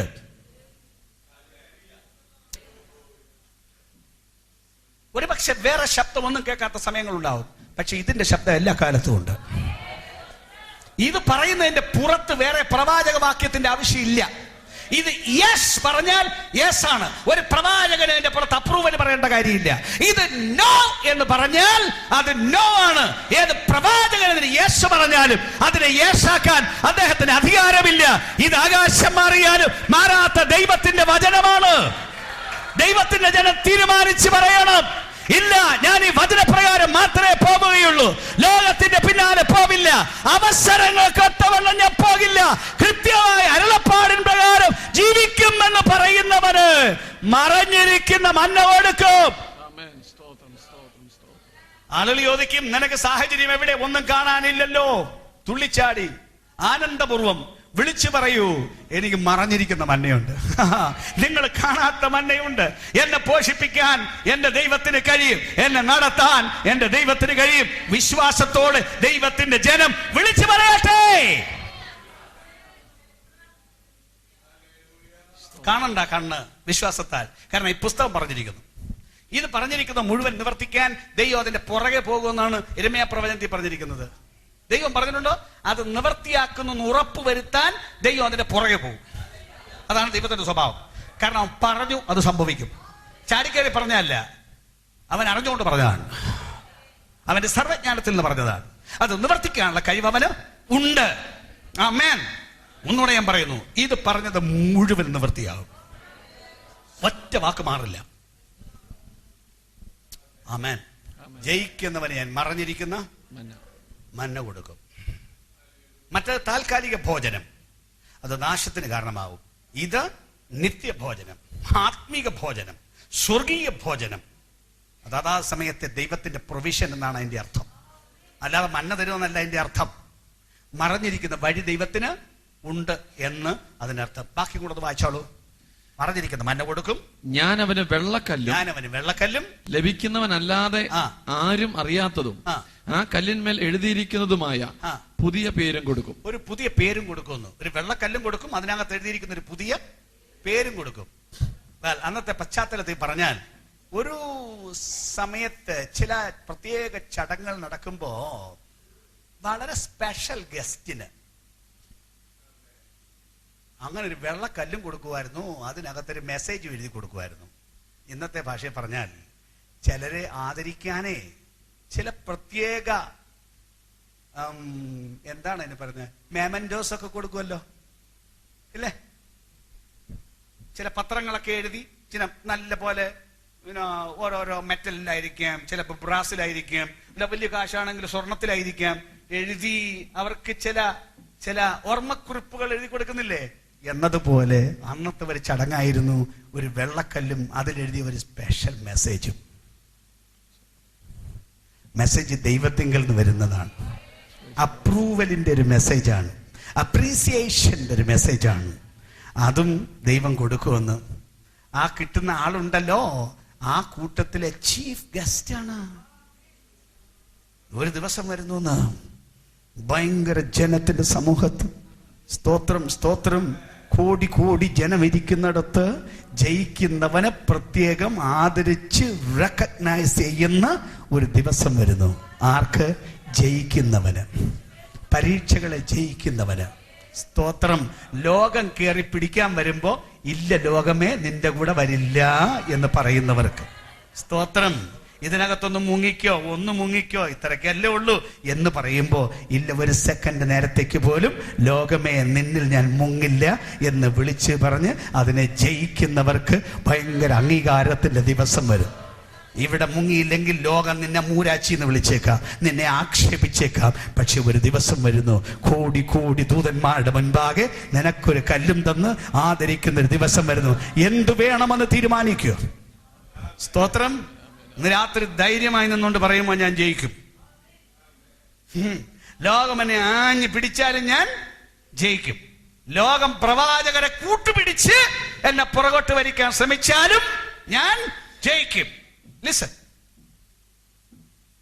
ഒരു പക്ഷെ പിശാച് ചില പ്രവാചകരെ ഉപയോഗിച്ചേക്കാം. ഇന്നും നിങ്ങൾ പ്രവചനത്തിന്റെ പുറകെ പോകുന്നവരാണെങ്കിൽ, പ്രവചനം തെറ്റല്ല കേട്ടോ, ഞാൻ പ്രവാചകരെ വിശ്വസിക്കുന്ന ആളാണ്, ഞാൻ പ്രവചനം കേൾക്കുന്ന ആളാണ്. പക്ഷേ കൃപയിൽ നിന്ന് തെറ്റിച്ചു കളയാൻ, നിങ്ങളുടെ മേൽ വെച്ച ദൈവത്തിന്റെ വിളിയിൽ നിന്ന് പിന്മാറ്റിക്കളയാൻ ചിലപ്പോൾ ചില പ്രവാചകരെയും ഉപയോഗിച്ചു എന്ന് വരാം. അവര് പൈസക്കിറങ്ങിയവരാണ്.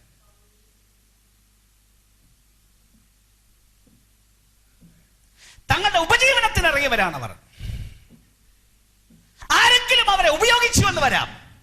അല്ല, പിശാച് തന്നെ ചിലപ്പോൾ അവരെ ഉപയോഗിച്ചു എന്ന് വരാം. കാണുന്ന പ്രവചനത്തിന്റെ പുറകെ എല്ലാം പോകരുത്. ഞാൻ എടുത്തു പറഞ്ഞു, ഞാൻ പ്രവചനത്തിനെതിരല്ല. എല്ലാ സഭയിലും പ്രവാചകർ ഉണ്ടാകണമെന്ന് ആത്മാർത്ഥമായി ആഗ്രഹിക്കുന്ന ആളാണ് ഞാൻ. എങ്കിലും അതിനകത്ത് അപകടമുള്ള മണ്ഡലങ്ങളും ഉണ്ട്. ദൈവഹിതം തിരിച്ചറിയൂ, ദൈവത്തിന്റെ വചനം തിരിച്ചറിയൂ. കർശന ഉപദേശത്തിൽ നിൽക്കൂ. വിട്ടുവീഴ്ചയില്ലാതെ വചനം പിൻപറ്റാൻ തയ്യാറാവൂ. ഒരു ഭാഷ ഇവിടെ പറയുന്നു, ഇളക്കപ്പെരുക്കത്തിന്റെ പിന്നാലെ പോകരുത്. കേവലം വികാരത്തിന്റെ പിന്നാലെ പോകരുത്. അവിടെ ഇവിടെ എന്തെങ്കിലുമൊക്കെ നടക്കുന്നു എന്ന് കണ്ട് ഇതിന്റെ എല്ലാം പിന്നാലെ പോകരുത്. പോകേണ്ടത് ദൈവവചനത്തിന്റെ പിന്നാലെയാണ്. അവിടെ സാക്ഷാൽ ഉണർവുണ്ടാവും. എല്ലാം കൂടെ ഒരു ഇളക്കമായിരിക്കില്ല, നിലനിൽക്കുന്ന ഉണർവുണ്ടാവും. പിശാച് പിടിച്ച് ഇടിക്കാൻ വന്നാൽ പിശാചിനെ തിരിച്ചു പിടിച്ചൊരു ഇടി കൊടുക്കുന്ന ആത്മശക്തിയുടെ വ്യാപാരം ഉണ്ടാവും. പിശാച് ലോകം ഇളക്കിക്കൊണ്ടുവന്നാൽ ആ ഇളകിപ്പോകുന്ന ലോകത്തെ നിക്കവിടെ നിന്ന് പിടിച്ചു നിർത്താൻ ആത്മാധികാരമുള്ള ശക്തിയുടെ വ്യാപാരം ഉണ്ടാവും. പരിശുദ്ധാത്മാ